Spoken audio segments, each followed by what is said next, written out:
നാരായണാഖിലഗുരോ ഭഗവൻ നമസ്തേ. ഗുരുവായൂരപ്പ സർവേശ്വര ഋഷഭേശ്വര സ്വാമിയേ ശരണമയ്യപ്പ, സ്വാമിയേ ശരണമയ്യപ്പ, സ്വാമിയേ ശരണമയ്യപ്പ. ഭാഗവതം കൈവല്യപതി എന്ന് വിളിക്കുന്ന ഋഷഭൻ്റെ അവതാരം പറഞ്ഞിട്ടാണ് ഇന്നലെ നമ്മൾ നിർത്തിയത്. ആ ഋഷഭദേവൻ ഭഗവാന്റെ 24 പ്രധാന അവതാരങ്ങളിലൊന്നാണ്. നമ്മുടെ ആരാധനാ പദ്ധതിയിൽ അദ്ദേഹത്തിന് വലിയ പ്രാധാന്യമൊന്നും കൊടുത്തു കാണാറില്ല. പ്രത്യേകിച്ച് കേരളത്തിലൊന്നും ഋഷഭനെക്കുറിച്ച് സംസാരിക്കാറില്ല. പക്ഷേ ഋഷഭൻ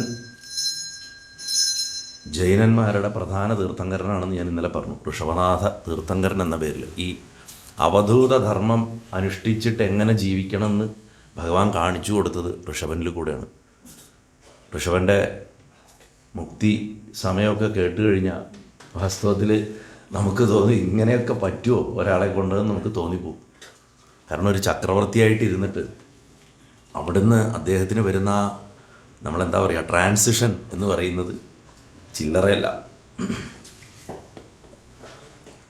അഗ്നിധരൻ്റെ പുത്രൻ നാഭിയുടെ പുത്രൻ ഋഷഭനെ സംബന്ധിച്ചിടത്തോളം അദ്ദേഹത്തിൽ ഭഗവാനുള്ള ഈ 6 ഗുണങ്ങളും, ഈ ഐശ്വര്യം, വീര്യം, തേജസ് തുടങ്ങിയിട്ടുള്ള സകല ഗുണങ്ങളും തികഞ്ഞ ഒരാളായിട്ടാണ് അദ്ദേഹം ജനിച്ചത്. ഋഷഭ ശബ്ദം തന്നെ ശരിക്ക് ധർമ്മശബ്ദമാണ്. നമ്മൾ ഋഷഭം എന്ന് പറയും വേറൊരാളെ, ആരെയാ? നന്ദിയേശ്വരനെ പറയും അല്ലേ ഋഷഭം എന്ന്. ഋഷഭത്തെ കൊടിയടയാളാക്കിയവൻ അല്ലെങ്കിൽ ഋഷഭത്തെ വാഹനാക്കിയവൻ മഹാദേവൻ എന്നാണ് പറയുക. ഋഷഭം ച ധർമ്മനാഥ്, ധർമ്മത്തിനെ കൊടിയടയാളം അഥവാ വാഹനാക്കിയവെന്നാണ് അതിൻ്റെ അന്തരാർത്ഥം ശരിക്കും. അപ്പം ബ്രഹ്മം എങ്ങനെയാണ് സഞ്ചരിക്കണമെന്ന് ചോദിച്ചാൽ ധർമ്മത്തിനെ വാഹനാക്കിയിട്ടാണ്. ഒരു രൂപം എടുത്താൽ അത് അങ്ങനെയാണ് സഞ്ചരിക്കുക. ധർമ്മം വെച്ചിട്ട് മാത്രമേ നമുക്ക് ബ്രഹ്മത്തെ സാക്ഷാത്കരിക്കാൻ സാധിക്കുള്ളൂ. ഒരിക്കൽ നാഭിയുടെ രാജ്യത്ത് ഇന്ദ്രൻ മഴ പെയ്ച്ചില്ല. അപ്പോൾ ഋഷഭൻ എന്ത് ചെയ്തെന്ന് വെച്ച് കഴിഞ്ഞാൽ, അന്ന് ചെറുപ്പമാണ് ഋഷഭന്, അച്ഛനെ അമ്മയൊക്കെ ഞെട്ടിച്ചുകൊണ്ട് ജനങ്ങളെയൊക്കെ ഞെട്ടിച്ചുകൊണ്ട് തൻ്റെ യോഗശക്തി കൊണ്ട് അദ്ദേഹം ഈ അജനാഭഖണ്ഡത്തിൽ മഴ പെയ്ച്ചു. അജനാഭഖണ്ഡം എന്ന് പറയുന്നത് ഭാരതത്തിൻ്റെ ഏറ്റവും പഴയ പേരാണ്. ഭാരതത്തിന് ഇതിനു മുമ്പുണ്ടായിരുന്നൊരു പേരാണ് ആര്യാവർത്തം. അതിനു മുമ്പുണ്ടായിരുന്ന പേരാണ് അജനാഭവർഷം. ഈ അജനാഭവർഷം എന്നായിരുന്നു ഋഷഭൻ്റെ കാലത്ത് ഈ ഭൂമിയുടെ പേര്. അപ്പോൾ ആ ഖണ്ഡത്തിൽ തൻ്റെ ശക്തി കൊണ്ട് മഴ പെയ്ച്ചു. വർഷങ്ങൾക്ക് ശേഷം അല്ലെങ്കിൽ യുഗങ്ങൾക്ക് ശേഷം ഗോവർദ്ധനത്തിൻ്റെ ലീല വരുമ്പോൾ ഇതിൻ്റെ ഒരു കണക്ഷൻ അവിടെ കിടക്കണതാണ്. വാസ്തവത്തിൽ കപിലനെ പോലെയും കൃഷ്ണനെ പോലെയും ആദരിക്കപ്പെടേണ്ട ഒരു അവതാരമാണ് ഋഷഭാവതാരം. ഇവർ 3 പേരുമാണ് ഭഗവാന്റെ ശരിക്കും പറഞ്ഞു കഴിഞ്ഞാൽ ടീച്ചർ ഭാവങ്ങൾ. പഠിപ്പിക്കുക എന്ന് പറഞ്ഞു കഴിഞ്ഞാൽ ഇവർ 3 പേരാണ്. അദ്ദേഹം യൗവനത്തിലെത്തിയപ്പോൾ നാഭി തൻ്റെ പത്നി മേരുദേവിയെ കൂടെ കൂട്ടി രാജ്യത്തിനെ ഋഷഭനെ ഏൽപ്പിച്ചു. ഋഷഭനെ രാജ്യാഭിഷേകം ചെയ്ത് ചക്രവർത്തിയാക്കി. ഭാര്യയും കൂട്ടി ബദരികാശ്രമത്തിൽ പോയി. അവിടെ പോയി തപസ് ചെയ്ത് മോക്ഷം നേടിയിരുന്നു. ഋഷഭൻ ഇന്ദ്രൻ്റെ മകളെയാണ് കല്യാണം കഴിച്ചത്, ജയന്തിയെ. ജയന്തൻ്റെ സഹോദരി ജയന്തിയെ കല്യാണം കഴിച്ചു. അവർക്ക് 100 മക്കളെ ഉണ്ടായി. ഇതിലൊരർത്ഥമുണ്ട്. ഇന്ദ്രൻ വെച്ചാൽ ഇന്ദ്രിയങ്ങളുടെ രാജാവ് എന്നർത്ഥം. ആരാ ഇന്ദ്രിയങ്ങളുടെ രാജാവ്? മനസ്സ്. ആ മനസ്സിനെ ജയിക്കുന്ന അവസ്ഥയാണ് ജയന്തി. മനസ്സിനെ ജയിച്ചു ഋഷഭൻ. 100 ഉത്തമന്മാരായിട്ടുള്ള പുത്രന്മാരുണ്ട്. അതിൽ ആ മൂത്ത മകൻ്റെ പേരിന് രസം പ്രകാശം കളിക്കണമെന്നാണ് അർത്ഥം, ഭരതൻ. ആ 100 മക്കളുടെ ലിസ്റ്റ് എടുത്തു കഴിഞ്ഞാൽ അതിലെ ഭരതൻ്റെ തൊട്ട് താഴെ വരണ 9 ആൾക്കാരുണ്ട്. ഭരതൻ 1ാമത്തെ മകൻ, അതിന് ശേഷം വരുന്ന 9 പേര്. ഇവരാണ് നവയോഗികളായിട്ട് മാറുന്നത്. നിമി നവയോഗി സംവാദം വരുന്നുണ്ട്. ഈ 9 കുട്ടികളാണ് ഋഷഭൻ്റെ മക്കളാണ്. അവരാണ് അതിലൊരാൾ ചൊല്ലിയ ശ്ലോകമാണ് നമ്മൾ ദിവസം സമർപ്പണത്തിന് ചെല്ലുന്നത്. കായേന വാചാ മനസേന്ദ്രിയർവാ ബുദ്ധ്യാത്മനാവാ പ്രകൃതേ സ്വഭാവാത് കരോമി യദ്യത് സകലം പരസ്മൈ നാരായണായേതി സമർപ്പയാമി. അന്ന് വിരാജാവിന് പറഞ്ഞു കൊടുക്കുന്നത് ഇവരിൽ 9 പേരിൽ ഒരാളാണ്. അത് 11ാമത്തെ സ്കന്ധത്തിൽ 2ാമത്തെ അധ്യായത്തിൽ വരും. ബാക്കി 81 പേര് കർമ്മമാർഗത്തിനെ സ്വീകരിച്ചിട്ട് യജ്ഞങ്ങളൊക്കെ ചെയ്യണം ബ്രാഹ്മണന്മാരായിട്ട് തീർന്നു എന്നാണ്. യാഗാദികളൊക്കെ ചെയ്യണ കർമ്മകാണ്ഡത്തിൽപ്പെട്ട ആൾക്കാരായി. ഭരതൻ മാത്രമാണ് ക്ഷത്രിയധർമ്മം തുടർന്ന് ചക്രവർത്തിയായത്. 9 പേര് യോഗികളായിപ്പോയി. ഇതാണ് അദ്ദേഹത്തിൻ്റെ മക്കളുടെ ഒരു ചരിത്രം. അദ്ദേഹം ഒരു ദിവസം തൻ്റെ മക്കളെ 100 പേരെയും വിളിച്ചു. 100 പേരെയും വിളിച്ചിട്ട് മഹത്തായിട്ടൊരു ഉപദേശം കൊടുത്തു. ന്യായം ദേഹോ ദേഹഭാജാം നിർലോകെ എന്ന് പറഞ്ഞ് തുടങ്ങുന്ന മനോഹരമായിട്ടുള്ള 5-ാമത്തെ സ്കന്ധത്തിൽ 5-ാമത്തെ അധ്യായത്തിൽ 1-ാമത്തെ ശ്ലോകം തൊട്ടിട്ട് ആ ഉപദേശം വിസ്തരിച്ചിട്ടൊരു ഉപദേശം. ആ ഉപദേശത്തിൻ്റെ ഒരു ചുരുങ്ങിയൊരു സാരം നമുക്കൊന്ന് നോക്കാം. അത് വളരെ ഋഷഭൻ്റെ ഉപദേശം ഇന്നത്തെ ദിവസം എന്ന് പറഞ്ഞാൽ വളരെ വിശേഷമാണ്. ശരിക്കും ഒരുപാട് പറയാനുണ്ട്. എന്ത് പറയുന്നത് എനിക്ക് യാതൊരു ഐഡിയ ഇല്ല. ഒരു വാരപ്പം പറയിപ്പിക്കാൻ പറയണ ഭാഗം പറയാം. അതുകൊണ്ട് ഞാൻ ഇന്നൊരു സ്ട്രക്ചറും വെച്ചിട്ടില്ല. ഈ ഋഷഭോപദേശം കഴിഞ്ഞാൽ ഇനി വരണ ഏറ്റവും പ്രധാനമായിട്ടുള്ളത് ഭരതൻ്റെ ചരിത്രമാണ്. അതിൽ തന്നെ ജഡഭരതൻ ആ 3-ാമത്തെ ജന്മത്തിൽ ഭരതൻ മാനാവും, മാൻ വീണ്ടും മനുഷ്യനാവും. അതാണ് ജഡഭരതൻ. ആ ജഡഭരതൻ്റെ ജന്മത്തിൽ രഘുഗണൻ എന്ന് പറഞ്ഞ രാജാവിനോട് ഉപദേശിക്കുന്നതും നമുക്ക് വിസ്തരിക്കാനുണ്ട്. അത് കഴിയുമ്പോഴേക്കും എന്താ പ്രപഞ്ചത്തിൻ്റെ ഘടന, ജ്യോതിർഗോളങ്ങൾ, നക്ഷത്രമണ്ഡലങ്ങളുടെ മുഴുവൻ വർണ്ണന വരുന്നു. ശിശുമാരചക്രം തുടങ്ങിയതിൻ്റെയൊക്കെ വരുന്നു. നരകങ്ങളുടെ വർണ്ണന വരുന്നു. അതുമാതിരി ഈ ദ്വീപുകൾ, ഇതൊക്കെ ഭാരതവർഷം, ഇതിൻ്റെയൊക്കെ കാര്യങ്ങളൊക്കെ വരുന്നു. അത് കഴിയുമ്പോഴേക്കും ഈ നമുക്ക് അജാമ്ലാദികളുടെയും വിശ്വരൂപൻ തുടങ്ങിയവരുടെ മരണത്തിനും നാരായണ കവചം വരും, വൃത്രാസുരം വരും, നരസിംഹം വരും. വളരെ വിസ്തരിച്ച് ഉള്ളൊരു ദിവസമാണ് ശരിക്കും. അതിൽ വേണ്ടത് എടുത്തു പോകാം. ഒരുപാട് പറഞ്ഞു കഴിഞ്ഞാൽ ചിലപ്പോൾ ആകെ ഓവറാവും, ദഹിക്കാൻ ബുദ്ധിമുട്ടാവും. പ്രധാനമായിട്ടും ഋഷഭൻ്റെ ഉപദേശത്തിനെ ഭാഗവതത്തിൽ പറഞ്ഞ ക്രമത്തിലല്ല ഞാൻ പറയാൻ ശ്രമിക്കുന്നത്. കാരണം ആ ക്രമത്തിൽ ഇനി വായിക്കുമ്പോൾ നിങ്ങൾക്ക് കൃത്യമായിട്ട് മനസ്സിലാവാൻ വേണ്ടിയിട്ട് കുറച്ച് താക്കോലുകൾ കയ്യിൽ വെച്ച് തരാം എന്ന് വിചാരിച്ചു. 1-ാമത്തെ കാര്യം, ഋഷഭൻ ആദ്യം തന്നെ മക്കളോട് പറഞ്ഞ, മക്കളെ, ഈ മനുഷ്യജന്മം കിട്ടിയിട്ടുള്ളത് മഹാഭാഗ്യമാണ്. ഫസ്റ്റ് ലെസനാണ്. ഈ മനുഷ്യജന്മം കിട്ടിയിട്ടുള്ളത് മഹാഭാഗ്യമാണ്. അത് റയറിറ്റി ഓഫ് ഹ്യൂമൻ ബർത്ത് എന്ന് പറയുന്നു. ആ ഹ്യൂമൻ ബർത്തിൻ്റെ റയറിറ്റി. ഇപ്പോൾ നമ്മൾ പണ്ട് ഈ തിയോസഫിക്കൽ സൊസൈറ്റിക്കാർ, ആനിബസൻറ്റിൻ്റെ ആൾക്കാരൊക്കെ പറയും, ഒരിക്കൽ മനുഷ്യജന്മം കിട്ടിയാൽ പിന്നെ വേറെ താഴത്തെ മൃഗങ്ങളോ ഒന്നും ആവില്ല എന്നവർ പറയും. പക്ഷെ ഭാഗവതം അത് പറയുന്നില്ല. ഈ റയറിറ്റി ഓഫ് ഹ്യൂമൻ ബർത്ത് പഠിപ്പിക്കുന്ന ഋഷഭൻ്റെ മൂത്ത മകൻ തന്നെ ഇത്രയും ഉയർന്ന സാധന ചെയ്തിട്ട് മാനായിട്ട് ജനിക്കേണ്ടി വന്നു. അതാണ് ഇതിലത്തെ കോൺട്രഡിക്ഷൻ. അപ്പോൾ ഫസ്റ്റ് ഉപദേശത്തിൻ്റെ അച്ഛൻ പറഞ്ഞു കൊടുക്കുന്നത് ആദ്യം തെറ്റണത് തന്നെ ഇവിടെയാണ്, മകനാണ്. ലോകം അങ്ങനെയാണ്. മായയുടെ ശക്തി അത്രമാത്രമാണ്. ഇതിൻ്റെ മൂല ആശയം, കോർ ഐഡിയ എന്ന് പറയുന്നത്, മനുഷ്യനായിട്ട് ജനിക്കുക എന്ന് പറഞ്ഞു കഴിഞ്ഞാൽ അത് എന്നെങ്കിലും കിട്ടുന്ന വളരെ റയറായിട്ടുള്ള ഒരവസരമായിട്ട് അതിനെ കാണാൻ ആദ്യം പഠിക്കണം. എന്തിനുള്ള അവസരം? ഈ ചക്രത്തിൽ നിന്ന് രക്ഷപ്പെടാൻ, ഈ ജനിച്ച് ജീവിച്ച് മരിക്കുക എന്നുള്ള ചക്രത്തിൽ നിന്ന് രക്ഷപ്പെടാനുള്ള അവസരമായിട്ട് ഇതിനെ കാണണം. മറ്റ് മൃഗങ്ങളെയൊക്കെ പോലെ മനുഷ്യനെ സംബന്ധിച്ചിടത്തോളം 2 ഗുണങ്ങളുണ്ട്. അതിലൊന്ന് ശരീരത്തിൻ്റെ ഒരു ഗുണമാണ്. അതൊരു എവല്യൂഷൻ്റെ വിഷയമാണ്. അത് ഡാർവിൻ ഒക്കെ പറഞ്ഞതിന് ശേഷമാണ് അത് ശ്രദ്ധിക്കപ്പെടുന്നത്. പക്ഷേ പ്രാചീന കാലത്ത് തന്നെ ആചാര്യന്മാർ ചൂണ്ടിക്കാണിച്ചിരുന്നൊരു കാര്യമാണ്, മറ്റു മൃഗങ്ങൾക്ക് ചിന്തിക്കാൻ അറിയില്ല, നമുക്ക് ചിന്തിക്കാൻ സാധിക്കും. ഈ ചിന്ത തന്നെയാണ് നമ്മളെ വളർത്തണതും തളർത്തണതും. ജീവിച്ചിരിക്കണവൻ്റെ ചിതയാണ് ചിന്ത എന്ന് പറയും. അവൻ ഇരുന്നെരിയണത് ചിന്തയിലാണ്. ആലോചിച്ച് ചിലപ്പോൾ കണ്ടില്ല ആൾക്കാർ അങ്ങനെ മെലിഞ്ഞു പോകും.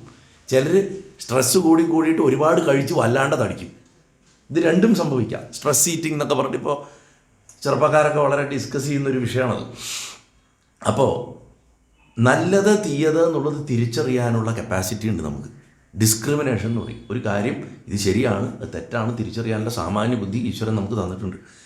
ഇതിനൊക്കെ പുറമെ ആത്മവിചാരം ചെയ്യാനുള്ള കഴിവ് നമുക്കുണ്ട്. ഇതൊക്കെ ആ ചിന്ത എന്നുള്ള ഗുണത്തിൽ നിന്ന് കിട്ടണതാണ്. ആത്മവിചാരം ചെയ്യാൻ പറ്റും നമുക്ക്. ഞാൻ ഈ ശരീരമാണോ? എൻ്റെ ഈ മകൾ എന്ന് പറയുന്നത്, എനിക്ക് 20 വയസ്സിന് മുമ്പ് എനിക്ക് ഇതിനെ പരിചയമുണ്ടോ? എനിക്ക് പരിചയമില്ല. 20 വയസ്സിന് മുമ്പുള്ള എൻ്റെ അടുത്തേക്ക് ഈ കുട്ടി പഴയ കാലത്ത് തിരിച്ചു വന്ന് എന്നോട് സംസാരിച്ചാൽ ഇതെൻ്റെ കുട്ടിയാണെന്ന് എനിക്കറിയില്ല. ഒരു 100 കൊല്ലം കഴിഞ്ഞിട്ട് എൻ്റെ അവസ്ഥ എന്തായിരിക്കുന്നു ഞാൻ ഇന്ന് തിരിഞ്ഞു നോക്കുമ്പോൾ എനിക്കറിയില്ല. ഇങ്ങനെ എന്ത് ചിന്തിച്ചാലും അനിശ്ചിതത്വം കാണുന്നത് കൊണ്ട് നിശ്ചിതമായിട്ട് ഒറ്റ വസ്തുവേ ഉള്ളൂ, അത് എൻ്റെ ബോധം മാത്രമാണെന്ന് നമുക്ക് മനസ്സിലാവും. ബോധം മാത്രമാണ് നിത്യവസ്തു നമുക്കുള്ളത്. ജനിച്ചപ്പോൾ തൊട്ട് തുടർന്ന് വരുന്നൊരു ബോധാവസ്ഥയുണ്ട് നമ്മുടെ, അതേ ഉള്ളൂ ഈ ശരീരം പോയാലും നമുക്ക് മനസ്സിലാവും. അപ്പോൾ അൾട്ടിമേറ്റായിട്ട് നമ്മുടെ ജീവിതത്തിൻ്റെ ലക്ഷ്യം എന്താ? മോക്ഷമാണ്. മുക്തിയാണ്. അതിന് ശരീരം കളയേണ്ട ആവശ്യമില്ല. ഞാൻ വീണ്ടും ആവർത്തിച്ച് പറയുന്നു, ശരീരത്തിൽ ഇരിക്കെ തന്നെ ഈ റിയലൈസേഷൻ ഉണ്ടാക്കുക എന്നുള്ളതാണ്. അങ്ങനെ ഉണ്ടായാൽ നമ്മൾ ജനനം, മരണം, ജീവിതം, എല്ലാ പ്രാരബ്ധം, കെട്ടുപാട് സകലതൊന്നും സ്വതന്ത്രം. ആ സ്വതന്ത്രമായിട്ട് നമുക്ക് അതിൻ്റെ അകത്തിരുന്ന് അതൊക്കെ ചെയ്യാൻ പറ്റും. അപ്പം എന്താ വെച്ചാൽ ഒന്നും നമ്മളെ ബാധിക്കില്ല. ഒരാൾ, പ്രിയപ്പെട്ട ഒരാൾ മരിച്ചു പോകണു എന്ന് പറയാം, പ്രിയപ്പെട്ടത് എന്നുള്ളതിലാണ് ഈ അറ്റാച്ച്മെൻറ്റ് കിടക്കുന്നത്. ആ വ്യക്തിയോടുള്ള നമ്മുടെ ബന്ധം കൊണ്ട് നമ്മൾ ചെയ്യേണ്ട കാര്യങ്ങളുണ്ട്, അത് നമ്മൾ നിശ്ചയമായിട്ടും. അതുകൊണ്ട് മനുഷ്യ ജീവിതത്തിൻ്റെ റെയറിറ്റിയെക്കുറിച്ച് പറയണു. രണ്ടാമത്തെ പ്രധാനപ്പെട്ട പാഠം ആത്മാവിൻ്റെ അനശ്വരതയാണ്. നമുക്കിന്നിതൊക്കെ വളരെ എളുപ്പത്തിൽ അറിയാം. കാരണം എന്താ വെച്ചാൽ നമ്മളിതൊക്കെ കുറേ വായിച്ചിട്ടുണ്ട്, ചെറുപ്പം തൊട്ടിട്ട് ഗീത പഠിച്ചിട്ടുണ്ട്. അപ്പോൾ എന്താ വെച്ചാൽ ഇതൊക്കെ ഇതിലിപ്പോൾ എന്താ ഇത്ര പുതുമ തോന്നും. പക്ഷെ നമ്മൾ ചിന്തിക്കണം, ഋഷഭൻ ഇത് പറഞ്ഞു കൊടുത്ത കാലഘട്ടത്തിൽ ഭഗവാൻ ജനിച്ചിട്ടില്ല, കൃഷ്ണൻ ജനിച്ചിട്ടില്ല. അന്ന് ഇത്തരം ആശയങ്ങളൊന്നും അധികം പേർക്ക് അറിയില്ലായിരുന്നു. ശരിക്കും പറഞ്ഞു കഴിഞ്ഞാൽ ഇന്നും നമ്മൾ ഭാഗവതമൊക്കെ പഠിക്കുമ്പോൾ കൃഷ്ണൻ പറഞ്ഞത് മനസ്സിലാക്കണമെങ്കിൽ ഈ പറഞ്ഞ ആദ്യകാല പാഠങ്ങളൊക്കെ ഒന്ന് പഠിച്ചിട്ട് ഒന്ന് ബ്രഷപ്പ് ചെയ്തിട്ട് വേണം വരാൻ. അപ്പോഴേ ഇതിൻ്റെ വില മനസ്സിലാവുള്ളൂ. അന്ന് അദ്ദേഹം അത് പറഞ്ഞു കൊടുത്തതിൻ്റെ. അപ്പോൾ ആത്മാവ് എന്ന് പറയുന്നത് അനശ്വരാണ്, അതിന് മാറ്റമില്ല, അത് യുണീക്കാണ്. അത് താൽക്കാലികമായിട്ടുള്ള ഒരു ശരീരത്തെയും താൽക്കാലികമായിട്ടുള്ളൊരു മനസ്സിനെയും സ്വീകരിക്കണം. ഒരാത്മാവ് ഒരു ശരീരത്തിൽ ഇരിക്കുമ്പോൾ ആ ശരീരമാണ് താൻ എന്ന് ആത്മാവിന് തോന്നുന്നവിടെ തൊട്ടിട്ടാണ് ആദ്യത്തെ ചിന്ത ഉണ്ടാവണം. അതിൽ നിന്നാണ് പിന്നെ ആ മനസ്സുണ്ടാവണം. ശരീരം വിട്ടു കഴിഞ്ഞാലും ഈ മനസ്സാകുന്ന ആ ചിന്തയോട് കൂടിയിട്ട് ആത്മാവ് ഒട്ടി നിൽക്കുന്ന എത്ര കാലമുണ്ടോ അതുവരെ അതിനെ പ്രേതം എന്ന് വിളിക്കും. അതിനെയാണ് പ്രേതം എന്ന് വിളിക്കുന്നത്. അത് ആ വ്യക്തിയുടെ ഐഡൻറ്റിറ്റി ഉണ്ട്. അത് കാലക്രമേണ കൊഴിഞ്ഞു പോവും. അത് അലഞ്ഞു നടക്കുകയാണെങ്കിൽ. ഇനി കുറച്ചുകൂടെ കാലങ്ങൾ കഴിഞ്ഞിട്ട് അതിനൊരു ജന്മം കിട്ടുകയാണെങ്കിൽ അതിൻ്റെ ഒരു ചെറിയ അംശത്തോട് കൂടിയിട്ട് ജനിക്കുക. അതിൽ ഈ വാസനയുടെ, പൂർവ്വവാസനയുടെ മുഴുവൻ ഒരു ചിപ്പിൽ, മെമ്മറിയിൽ കയറ്റി വെച്ചിട്ടുണ്ടാവും. അതുമായിട്ടാണ് പിന്നെ അടുത്ത ശരീരത്തിൽ അത് പ്രവേശിക്കുന്നത്. നമുക്ക് ഭൗതികമായിട്ട് എല്ലാ വസ്തുക്കളോടുമുള്ള നമ്മുടെ അറ്റാച്ച്മെൻറ്റുകളാണ് വാസ്തവത്തിൽ നമ്മുടെ എല്ലാ വിധത്തിലുള്ള ചങ്ങലകളും ഉണ്ടാക്കുന്നത്. ഈ ചങ്ങലയുടെ അവസാനത്തെ കണ്ണിയും പൊട്ടിച്ചാൽ ഓട്ടോമാറ്റിക്കലി ആത്മാവിൻ്റെ ആ ദിവ്യമായിട്ടുള്ള സ്വരൂപവും മനസ്സിലാവും, അതേപോലെ അതിൻ്റെ അനശ്വരതയും മനസ്സിലാവും. ആ മനസ്സിലാവുക എന്ന് പറഞ്ഞ പോലെ അപകടം പിടിച്ച വാക്കാണ്. കാരണം മനസ്സിലതറിയില്ല. മനസ്സ് മരിക്കുമ്പോൾ എന്നും പറയാൻ പറ്റില്ല. മനസ്സില്ലാതാവുമ്പോൾ, മനസ്സ് മരിച്ചാൽ മരവിച്ച അവസ്ഥയാണ്. ആൾക്കാർക്ക് ട്രാജഡി ഉണ്ടാകുമ്പോൾ മനസ്സ് ഡെഡായി പോകും. അപ്പോഴും മനസ്സുണ്ട് അവിടെ, അത് സ്പന്ദിക്കുന്നുണ്ട്. ഇത് അതല്ല, ഇത് മനസ്സ് എന്ന് പറഞ്ഞൊരു വസ്തു ഇല്ലാതാവുകയാണ്. എങ്ങനെ ഇല്ലാണ്ടാവണമെന്ന് വെച്ചാൽ വേറെ ചിന്തയില്ല, ഒരു ചിന്ത പോലും ഇല്ല. കാരണം ഏറ്റവും ബേസിക് ചിന്ത ഞാൻ ഈ ശരീരമാണെന്നുള്ളതാണ്. അതിൽ നിന്നാണ് എല്ലാ പ്രശ്നങ്ങളും, നമ്മുടെ സകല കോംപ്ലക്സുകളും, ഇൻഫീരിയോറിറ്റി ആവട്ടെ, സുപ്പീരിയോറിറ്റി ആവട്ടെ, അസൂയ ആവട്ടെ ഒക്കെ തുടങ്ങുന്നത്. ഇത് നശിക്കുമോ എന്നുള്ള ഭയമാണ് നമ്മുടെ ബേസിക് ഇമോഷൻ. ഇതിനെ ആ മരണഭയത്തിനെ മറന്നിരിക്കണ നേരത്തിനെയാണ് നമ്മൾ സന്തോഷം എന്ന് വിളിക്കുന്നത്. ശരിക്കും നമുക്കൊക്കെ ഒറ്റ അടിസ്ഥാന വികാരമേ ഉള്ളൂ, മരിക്കുമോ, ഇതേ ഉള്ളൂ, അത്രേ ഉള്ളൂ. അപ്പം ഒരു വളരെ കൊച്ചു കുഞ്ഞിനെ ജനിച്ച് വീണ് കഴിഞ്ഞിട്ട് അധികം വൈകാത്തൊരു കുഞ്ഞിൻ്റെ നേരെ പോയിട്ട് ഒരു കൈ ഓങ്ങി നോക്കാൻ പോണവർ കാണിച്ചു നോക്ക്, അതിങ്ങനെ നോക്കിക്കൊണ്ട് കിടക്കും. കാരണം അതിന് ദേഹബോധം വന്നിട്ടില്ല. കുറച്ചുകൂടെ കഴിഞ്ഞ് ദേഹബോധം വരാൻ തുടങ്ങിക്കഴിഞ്ഞാൽ അത് കരയും, അല്ലെങ്കിൽ അത് റിഫ്ലക്സ് കാണിക്കും, ഞെട്ടിമാറും. ഓങ്ങിയാൽ മതി, പരീക്ഷിച്ച് നോക്കാവുന്നതാണ്.